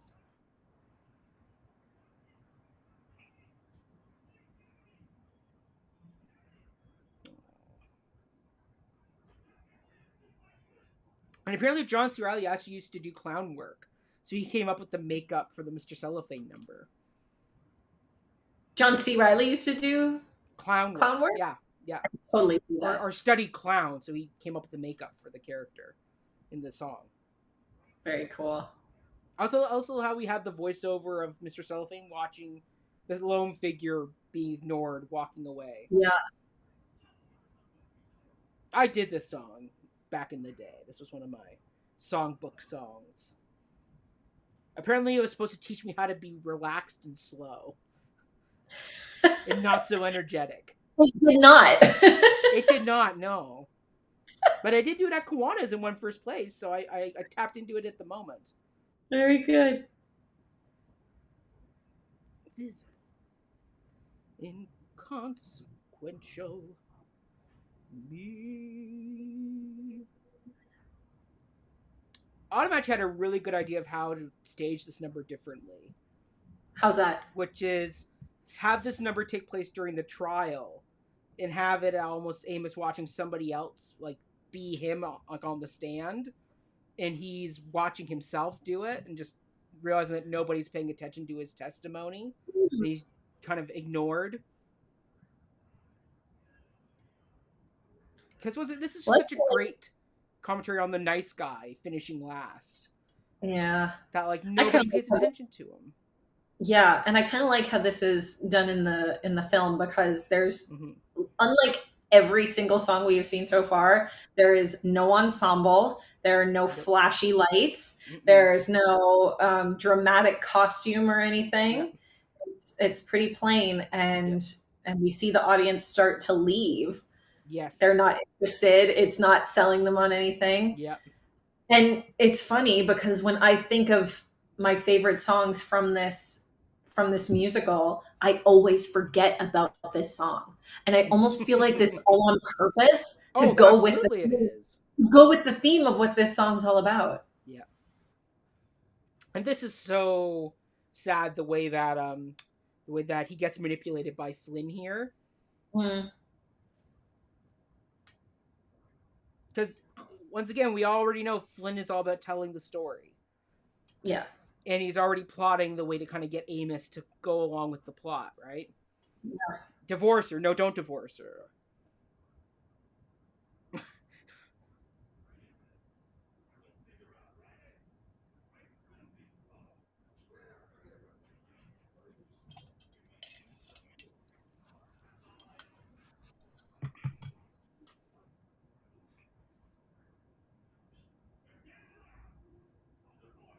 And I love his next line is probably wouldn't even notice. Which is With true. She wouldn't. no.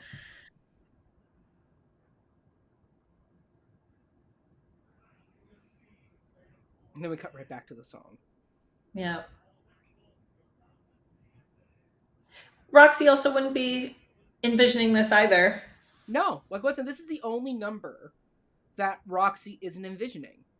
Yeah. This is the only time in the whole movie we are actively cutting away from Roxy. Like Which yes, is like very interesting. it is. Like, I mean, interesting choice. yeah, because I mean, she's still part of it because they talk about her pregnancy, but she's not present. Like this is the only time when she's really not around to be witnessing a musical number. Mm-hmm. And I mean, I'd even argue if they really wanted to be a stickler and not have any number that's not associated with Roxy in the movie, they could have cut this song, and its movie still would have worked. But it really is a testament to John C. Reilly, who did, I think he did like 30 takes of the song for his audition. They recorded 30 Wow. different times to try and find the right version to send into Rob Marshall because he really wanted Wow. the part. And that Rob Marshall saw the benefit of this song, which is this is the cost of Roxy. Like Yeah. Roxy and her whirlwind of fame is these innocent people like this poor man who's pleading out from the sidelines Mm-hmm. to be noticed, who wants just as much to be part of the situation, but is literally only there to foot the bill. Yeah. And there's a lot of those people who get caught up in these true crime situations. Yeah.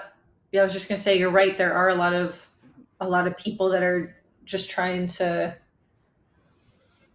um Mm-hmm.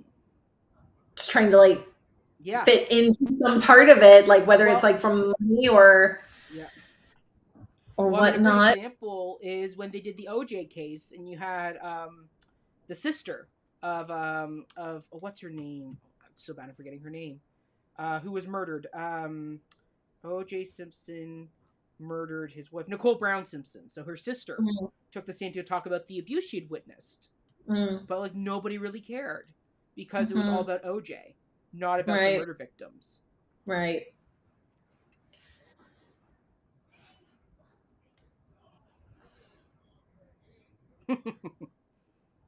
Billy's right though.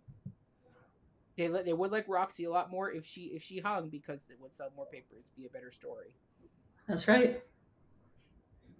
He says right there, you're a phony story, you're a flash in the pan, no one's gonna remember you. Yep.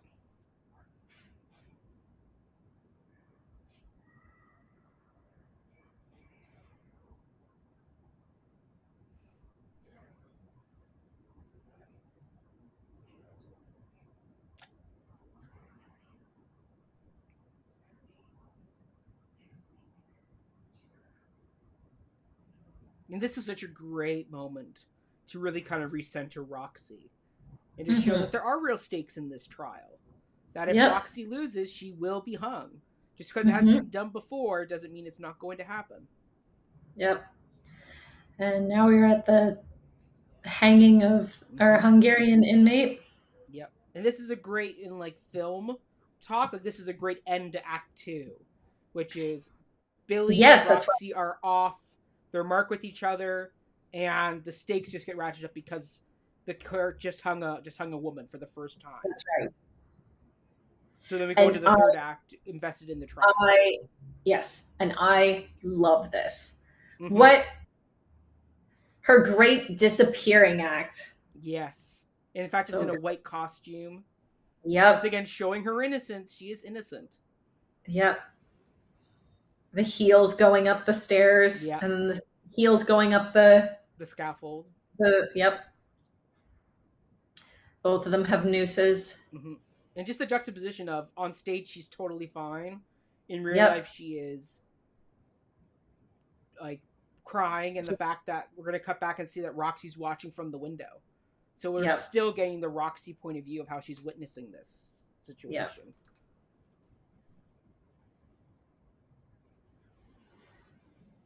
And then just the drum Yeah. building up to it. And even the fact that Mama Morton looks upset. Watching. Yeah. Yeah.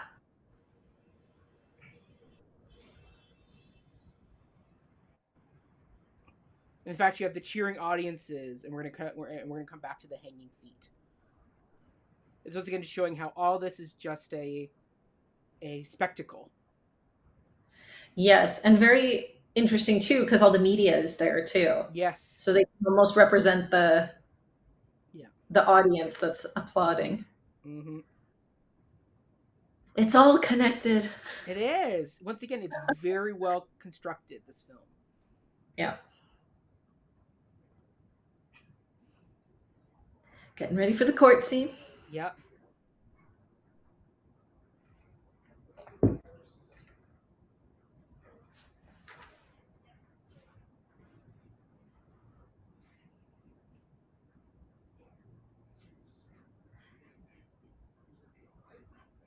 Love how Roxy keeps forgetting that. Just say nothing.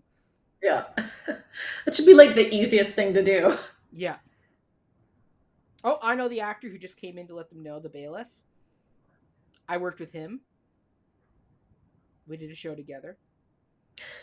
Jonathan. What's his last name? Wait a minute. Oh, Jonathan, I apologize if you're watching this. I I was forgot gonna your say he's gonna last listen name. to this and be like, Mackenzie. I'm pretty sure it's Whittaker.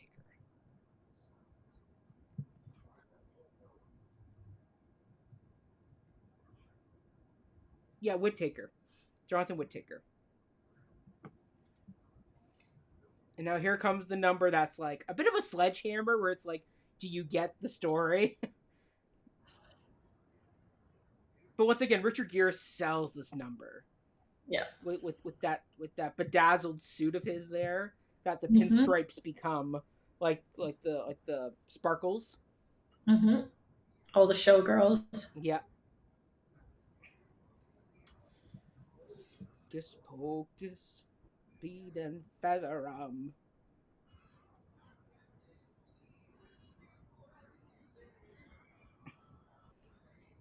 And then Roxy here, she's already sold. Ooh, some glitz Yeah, and glamour. exactly.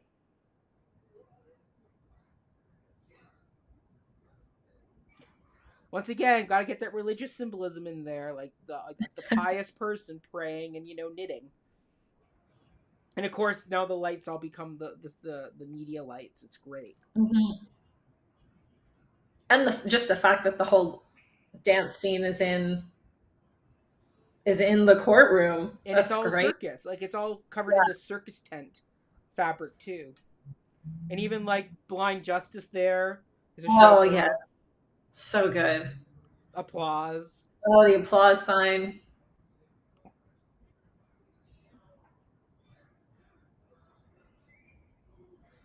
And then once again, one of the money bags goes to the judge, Yep. showing he's paid off. Then what's great is once again movies can intercut this, where like we're seeing Hmm. the progress of the trial, Yes. like Flynn doing his opening statement, being very dramatic with it. You know.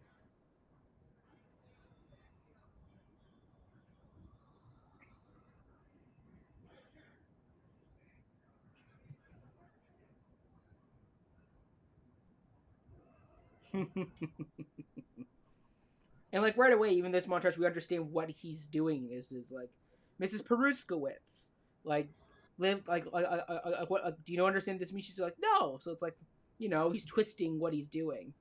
Hmm. And then we see like the crime recreation here of like them both reaching for the gun. Yep. Yep.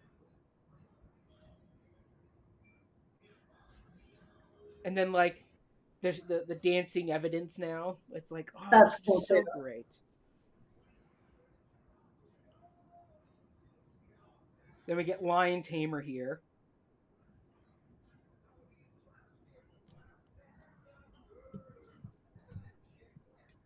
Like this is such a better courtroom scene than what's done in the stage show. The stage show feels so hokey. Watching it Hmm. with like the chorus talking and things like that just doesn't work. Yeah. And this is great that he calls him by his right name, Amos, Yep. and that automatically sways Amos to being on his side Yes. because it's just that simple recognition is what Amos wants. Remember me, remember my name. Yep. And throughout the whole movie, he's being called Andy.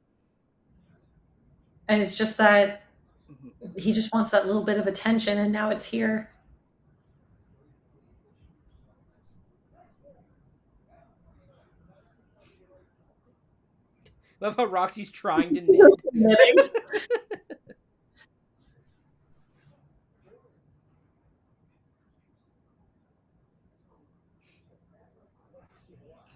Like Richard Gere plays a great lawyer in this, like the Yeah. fast talking lawyer who's spinning the story.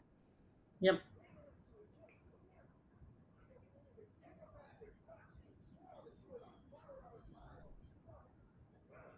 She does. Even the head nods are syncopated with the music.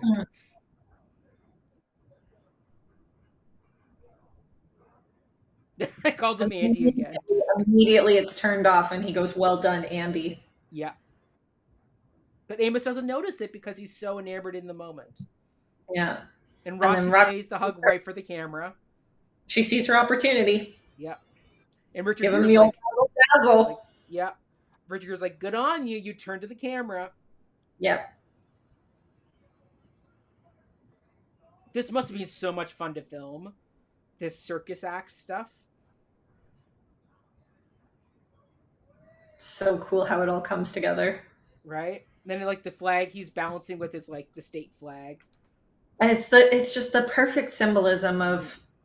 of exactly what you've been saying the whole time about how true crime, especially now, has become such a spectacle and such a Mm-hmm. show now. And this is exactly it. Like, we have the courtroom and this Yep. big procession, and how is the media going to report it, and what's the Mm-hmm. story, and how are we going to spin it? Yep. So by I think the symbolism of having it set in the circus is just so Mm-hmm. spot on. Yeah.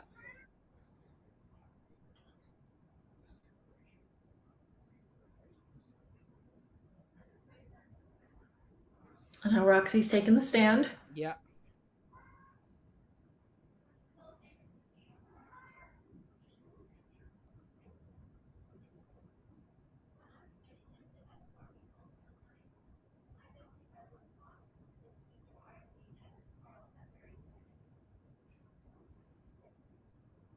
And the thing is, as viewers, we know the truth, but yet we're being swayed by this scene.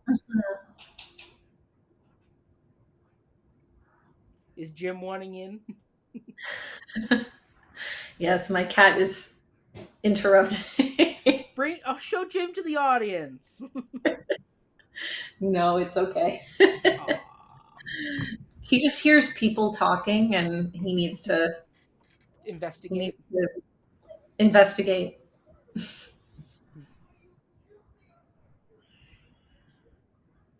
Also, we just missed the moment where Roxy was flashing the jury a bit.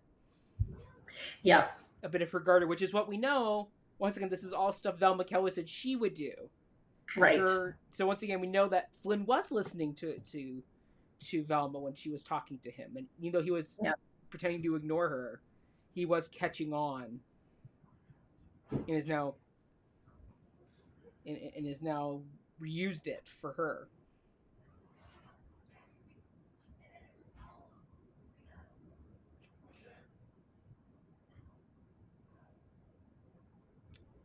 And then it's great how Roxy forgets her line.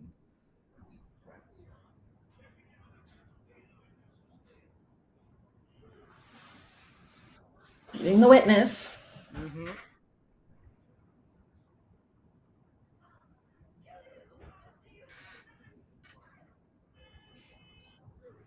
The audience, the jury. That apparently was an honest mix-up by Richard Gere. That wasn't an intended flub. But it works with how everyone's Yeah, getting all flubbed up. yeah. And apparently also Richard Gere improv mouthing the words with Renee Zellweger. And Oh, really? yeah.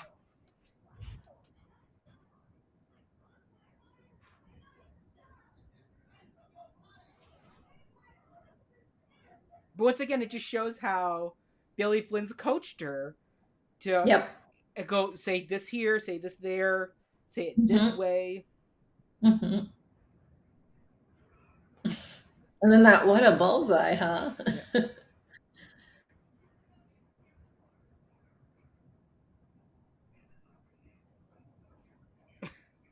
And so see, there was a number here, class, but they cut it in the movie. Yes, but I think it's on the soundtrack. It is on the soundtrack and it is a deleted scene you can watch. Because Rob Marshall just realized you don't need the song. Mm. And that's why Class made one of my 3 songs I would cut. Because I just go, at this point in the story, we're so focused on the trial. We don't really Mm-hmm. need a song where these two women go, ah, the world's shit these days, you know? It's like, okay, we already got that. The world's like, we already been watching the whole movie that's told us this message. Like, the whole point of this scene is just to set up something that doesn't happen in the stage show, which is Velma takes the stand as a surprise witness. Mm. Which when I was watching the Stratford show, I was like, wait a minute, when's Velma showing up to take the stand? We haven't seen her, like, she hasn't come to do the whole diary scene yet. Mm-hmm. And I was like, oh, that's only added for the movie. That's great. I also love how the journal says Roxy on it in like big Yeah, beefy letters. like you could try to be a little more subtle.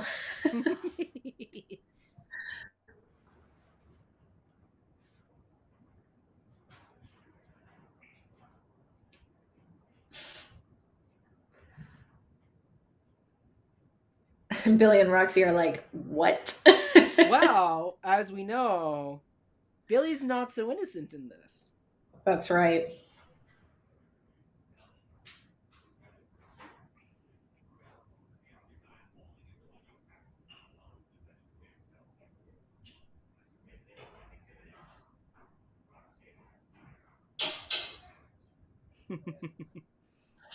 My client has never kept a diary, even though her name is very much loudly on this. She broke the lock. Oh, and she broke the lock for that diary that's not mine. In real crime, they would not allow this evidence. No.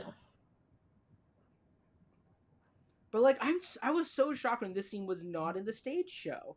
I'm like, Oh, how can you not have this? This is good. such a great twist of the story. Like, this is such a great sequence. I'm like, how did you not?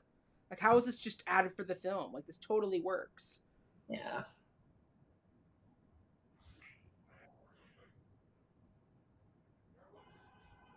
Here we go. This is really cool.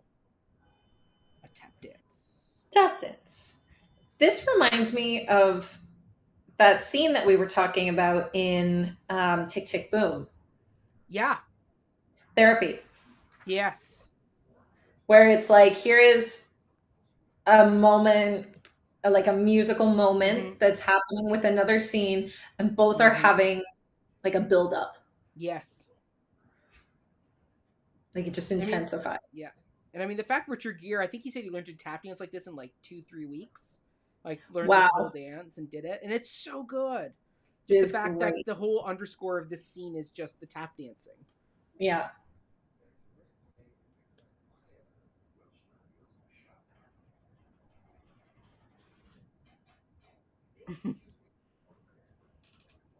Like, he just looks so good doing this.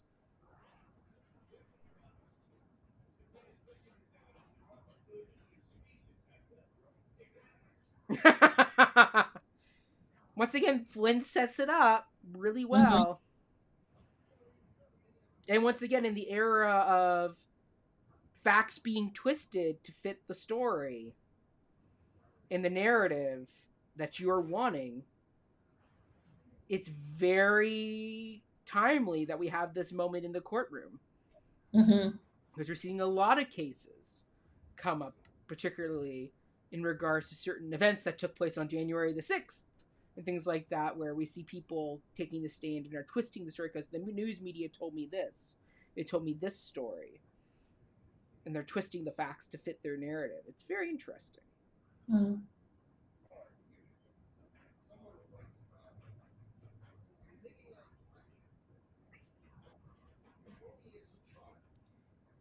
Like, this just, oh, this scene is so good with the tap dance and the undercutting. Hmm.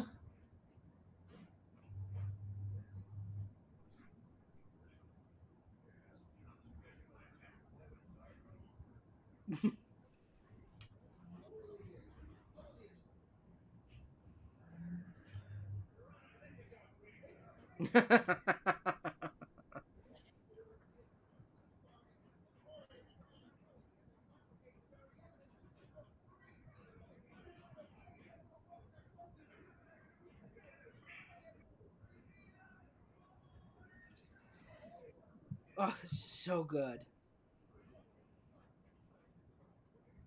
I mean, Hugh Jackman would do a really good Billy Flynn. I think he would too. Like, I would totally see a Broadway revival with him playing Billy Flynn.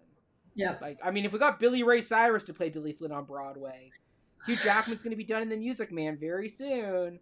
Chicago should snatch him up for like a 3 week stint.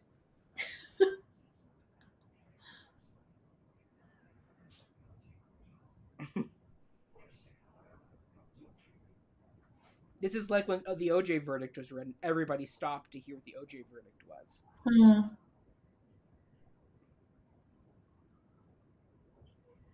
Like, I remember seeing pictures of the OJ trial, them doing the verdict, and it's showing like on the big screen in Times Square.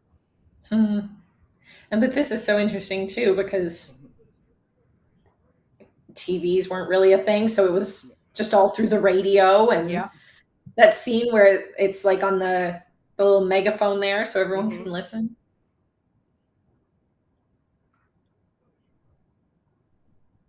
Everyone ready with the cameras? Mm-hmm. They have the And there's two paper different ready for guilty headlines. and innocent. I love Yeah. that. And I love the fact that okay, so that must be Queens Park. That window. Yes, I think it is. That's Queens Park. Yes.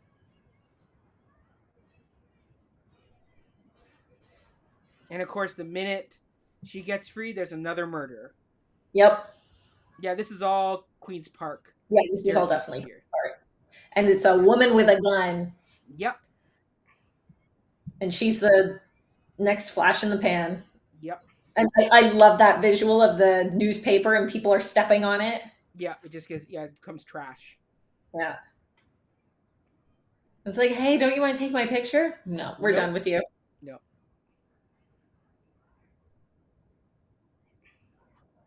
That's great. I love how Billy's in there smoking a cigar. Yeah. He's like, well, that's fine. You're innocent. I got my money. See ya.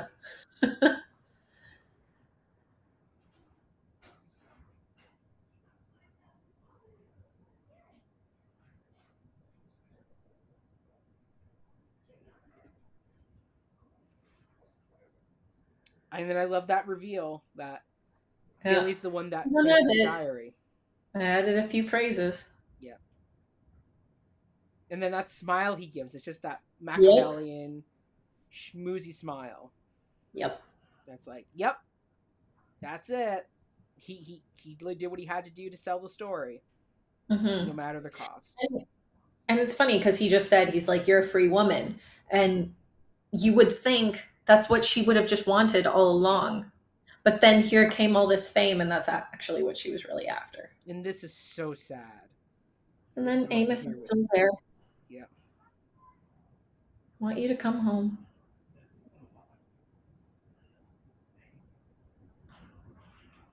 There's no baby.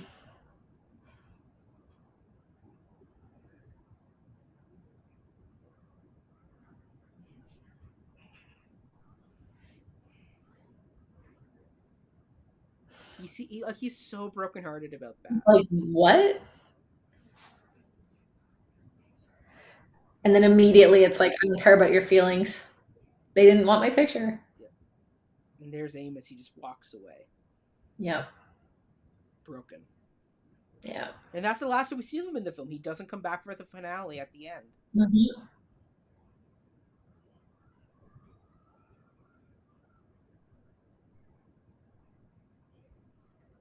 And they must got a real problem. All these women who are just keep running around killing them, Right? like in such quick succession.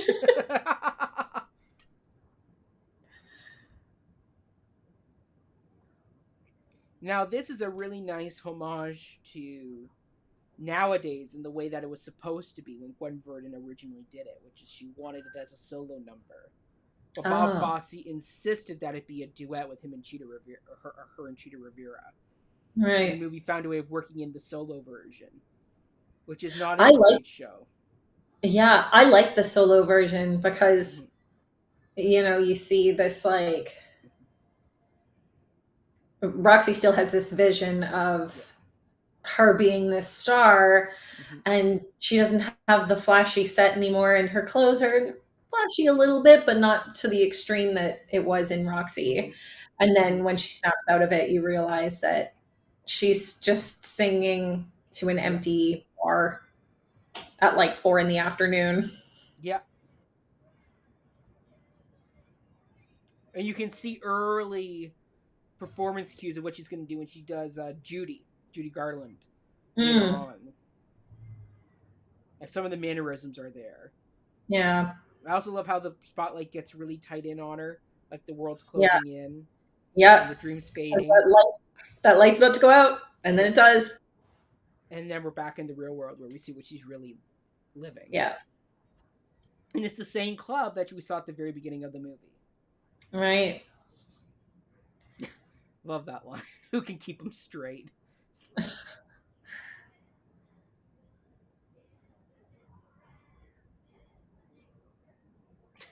I love how hokey she is. Yeah.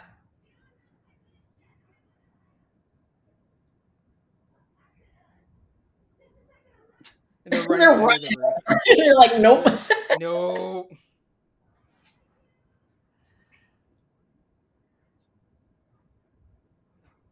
Hmm.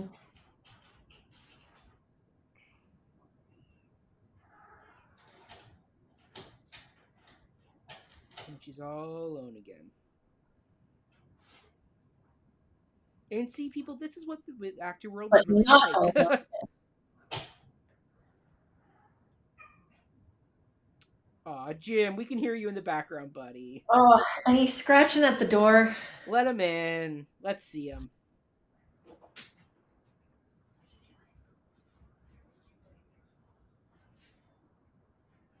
Can't give them away. What's in? Little bugger. Aw, what did you run Sorry. away the minute you opened the door? Yeah. Jim.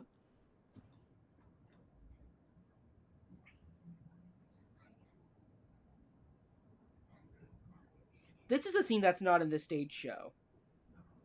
Like, the stage show ends very abruptly after the courtroom scene.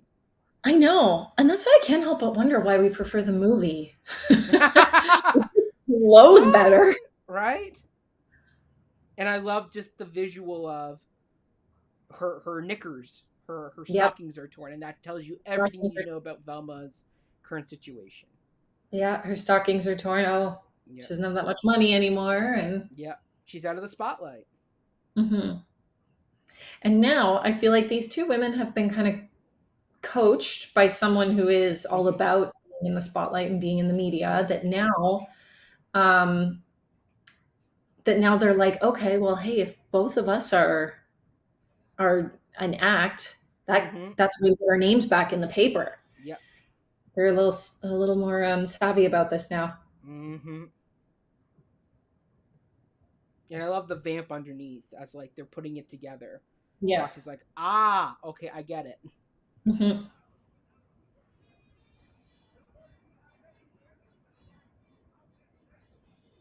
And so this would have probably been in the Elgin Theater, Yes. It's absolutely in the Elgin Theater. but they kept the exterior of the Chicago Theater, which Yeah. is in Yeah, Chicago. that's like second unit shooting. It's like go shoot Yeah, this. I love the white fur coats. yeah, this is It's great. such a look. Yeah. They look so good, the two of them together. And the thing is, as much as you hate, particularly Roxy for what she's done to Amos and the way she's gotten out of prison and gone away with murder, as an hmm audience, you've bought into this whole story and you're like, yay, they're winning. They're Yeah. like, this is no longer a fantasy. This is real. Roxy got her dream. Yeah. She's now on the vaudeville circuit. I would love to know what their stories are like after this movie. Like, are they Well, are they performing together? Do they tour that'd be a around? great sequel musical. I mean, we Yeah. kind of know what happens to vaudeville because we see what happens in Gypsy, where the vaudeville Right. circuit is dying, right? And Gypsy Lee has to go Right. be a stripper. Like, how hard did the depression hit them, Hmm. or like, I don't This know. is iconic. The hot honey Yes. rag. And the fact that Renee Zellweger has admitted that she's always a few counts behind Zeta Jones because she was following her a bit because she couldn't quite get the Oh, choreography. really? Yeah, like a hair behind her. But like just the two of them doing this, it's incredible. Like just the dancing is so good. I'm just so on all the cues. It's great. Mm-hmm. And the editing, once again, a good editor and director who knows music knows how to cut to the close up when needed. Like all these cuts Mhm. come at the right moments. And then the fact that it's a lot of it's in wide shot so you can see their legs, see Yep. them actually moving. And with the background too, like it's Yeah, just oh, and just the panel, it's yeah. beautiful. And the hats. Great. Then we're gonna get the Tommy guns. hmm And the fact that audience laughs at this. These two Yep. women who were accused of murder. Oh, we get Billy Flynn there, kind of shaking Well, his it's head funny chuckling. now. Now Yeah, this is probably like, an act. It's well, yeah, it is. It's an act, but also probably a couple of years after the mhm. trial, and Yeah.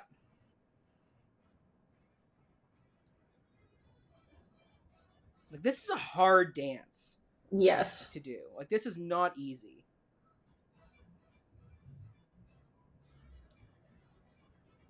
Then they shoot out the lights. And hmm there's Roxy and Velma. So Roxy got her wish. It was alphabetical. Yeah. And apparently, when they were doing the marketing for the film, there was a lot of talk of which actress gets top billing, Renee Zellweger or Catherine Zeta-Jones. Mm. So it was ultimately agreed upon that they would go diagonal with each other. So neither Hmm. one of them got the top bill. And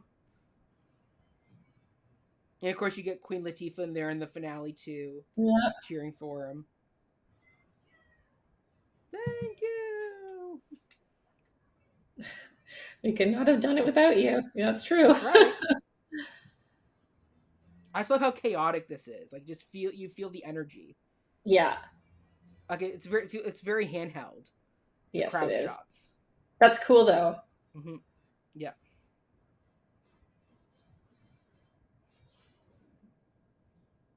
And then we get something really cool that Rob Marshall does at the end of all his movies, which is like a curtain call Yeah. with like the close-ups. This is definitely like a curtain call. Yeah, like we were like of course you get like this typewriter for Bill Condon, like But it's massive screenplay, screenshots. Yeah, so it's the typing.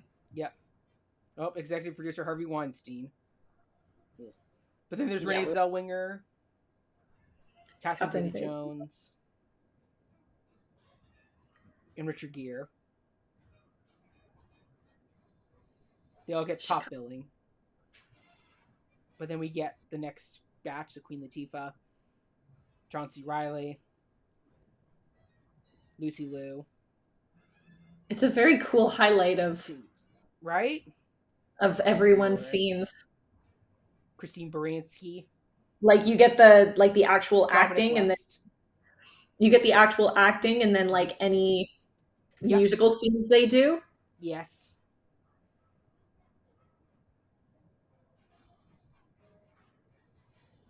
Like it's a great way to end a movie musical is with this wonderful Yes. commentary.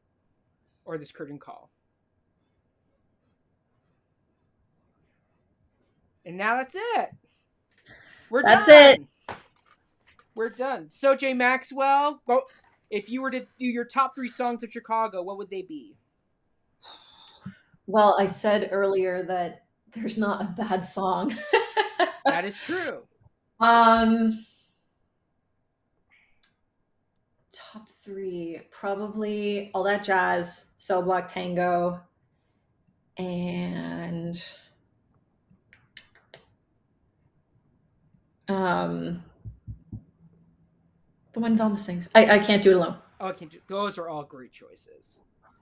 Great choices. I mean, I would still say my top 3 are Both Reach for the Gun, Mr. Cellophane, and When You're Good to Mama. There's not a bad choice. No. Like, once again, as Autumn says, this isn't so much of a hummable score, but it's really cool to watch visually. Yes. It's an excellent visual film. Yes. And the dancing's great. I mean, once again, it like what was it up against for Best Picture? Let's see what it was up against at the Oscars. I'm pretty sure it was The Pianist, Two Towers. Let's see. That would have been 2003. Yeah, I mean 2003 Oscars. So it was hosted by, let's see, Steve Martin was the host, and we had Gangs of New York, The Hours, Lord of the Rings: The Two Towers, and The Pianist. And Chicago won, which I think is very fair. And then we were right. Rob Marshall lost for Best Director to Roman Polanski. And then Best Actor, let's see. Oh, maybe Richard Gere wasn't nominated. Yeah, no, he wasn't nominated for Best Actor. Wow. What was there a Best Adrian Supporting? Brody won for the Pianist. But here's something I didn't know: John C. Reilly was nominated for Best Supporting Actor, but lost to Chris Cooper in Adaptation, which I don't know that movie. But yeah, and then Renee Zellweger lost to Catherine Zeta-Jones in The Hours, as where she played Virginia Woolf. So there you go. She lost to who? Nicole Kidman. Yeah, not Catherine Zeta-Jones. Yeah, no, Catherine Zeta-Jones won as Velma Kelly. Yeah. Yeah. And it lost Best Adapted Screenplay to The Pianist. Let's see. Who else was it nominated for?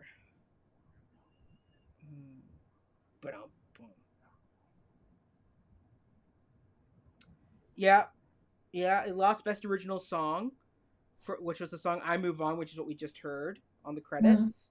It lost to "Lose Yourself" from 8 Mile by Eminem, Jeff Bass, and Louise Arresto. So there you go. It won for Best Sound, though. It won for Best Sound, Best Art Direction, Best Costume for Colleen Atwood, and Best Film Editing for Martin Walsh. Well, there you go. So there you We're go. right about the end. Yep. There we go. And now, Jay Maxwell, we don't have another movie musical lined up for you just yet. So Nope. we're gonna have to find one for you. But like, let's see. Like, which one would you want to maybe come back for besides Rent? We have Rent. What other ones would you want to come back to do? I don't know. Have to dig through a catalog and figure something out. Yeah, we'll find another one for you for sure. And then I think you're on not season 5. I don't think we don't. Yeah, we don't have a show in season 5, but season 6. I think we have you signed up to do Heather's. So Oh, you do? you signed up for Heather's. It's just we have to wait till it hits 10 years. I don't remember doing that, but okay. I have it on the list, Jay Maxwell. Okay. We'll talk off screen. All right. But there we go. Thank you so much, everyone, for tuning in. Next Friday, we're doing Little Shop of Horrors with our friend Jill. She's never seen the movie before. So we're going to have some fun with that one. And then, surprise announcement, one of my other film friends, Jamie, he suggested we do The Greatest Showman. So we are going to be talking and watching The Greatest Showman. So there you go. Nice. Yeah. But Jay Max, where can people find and follow you and follow Jim the cat? You always hype up my cat, and I love it. He's a great cat, even though I've never met him. He's pretty iconic. He's a big You can little follow threat. me. You can follow me on all socials at jstephmax.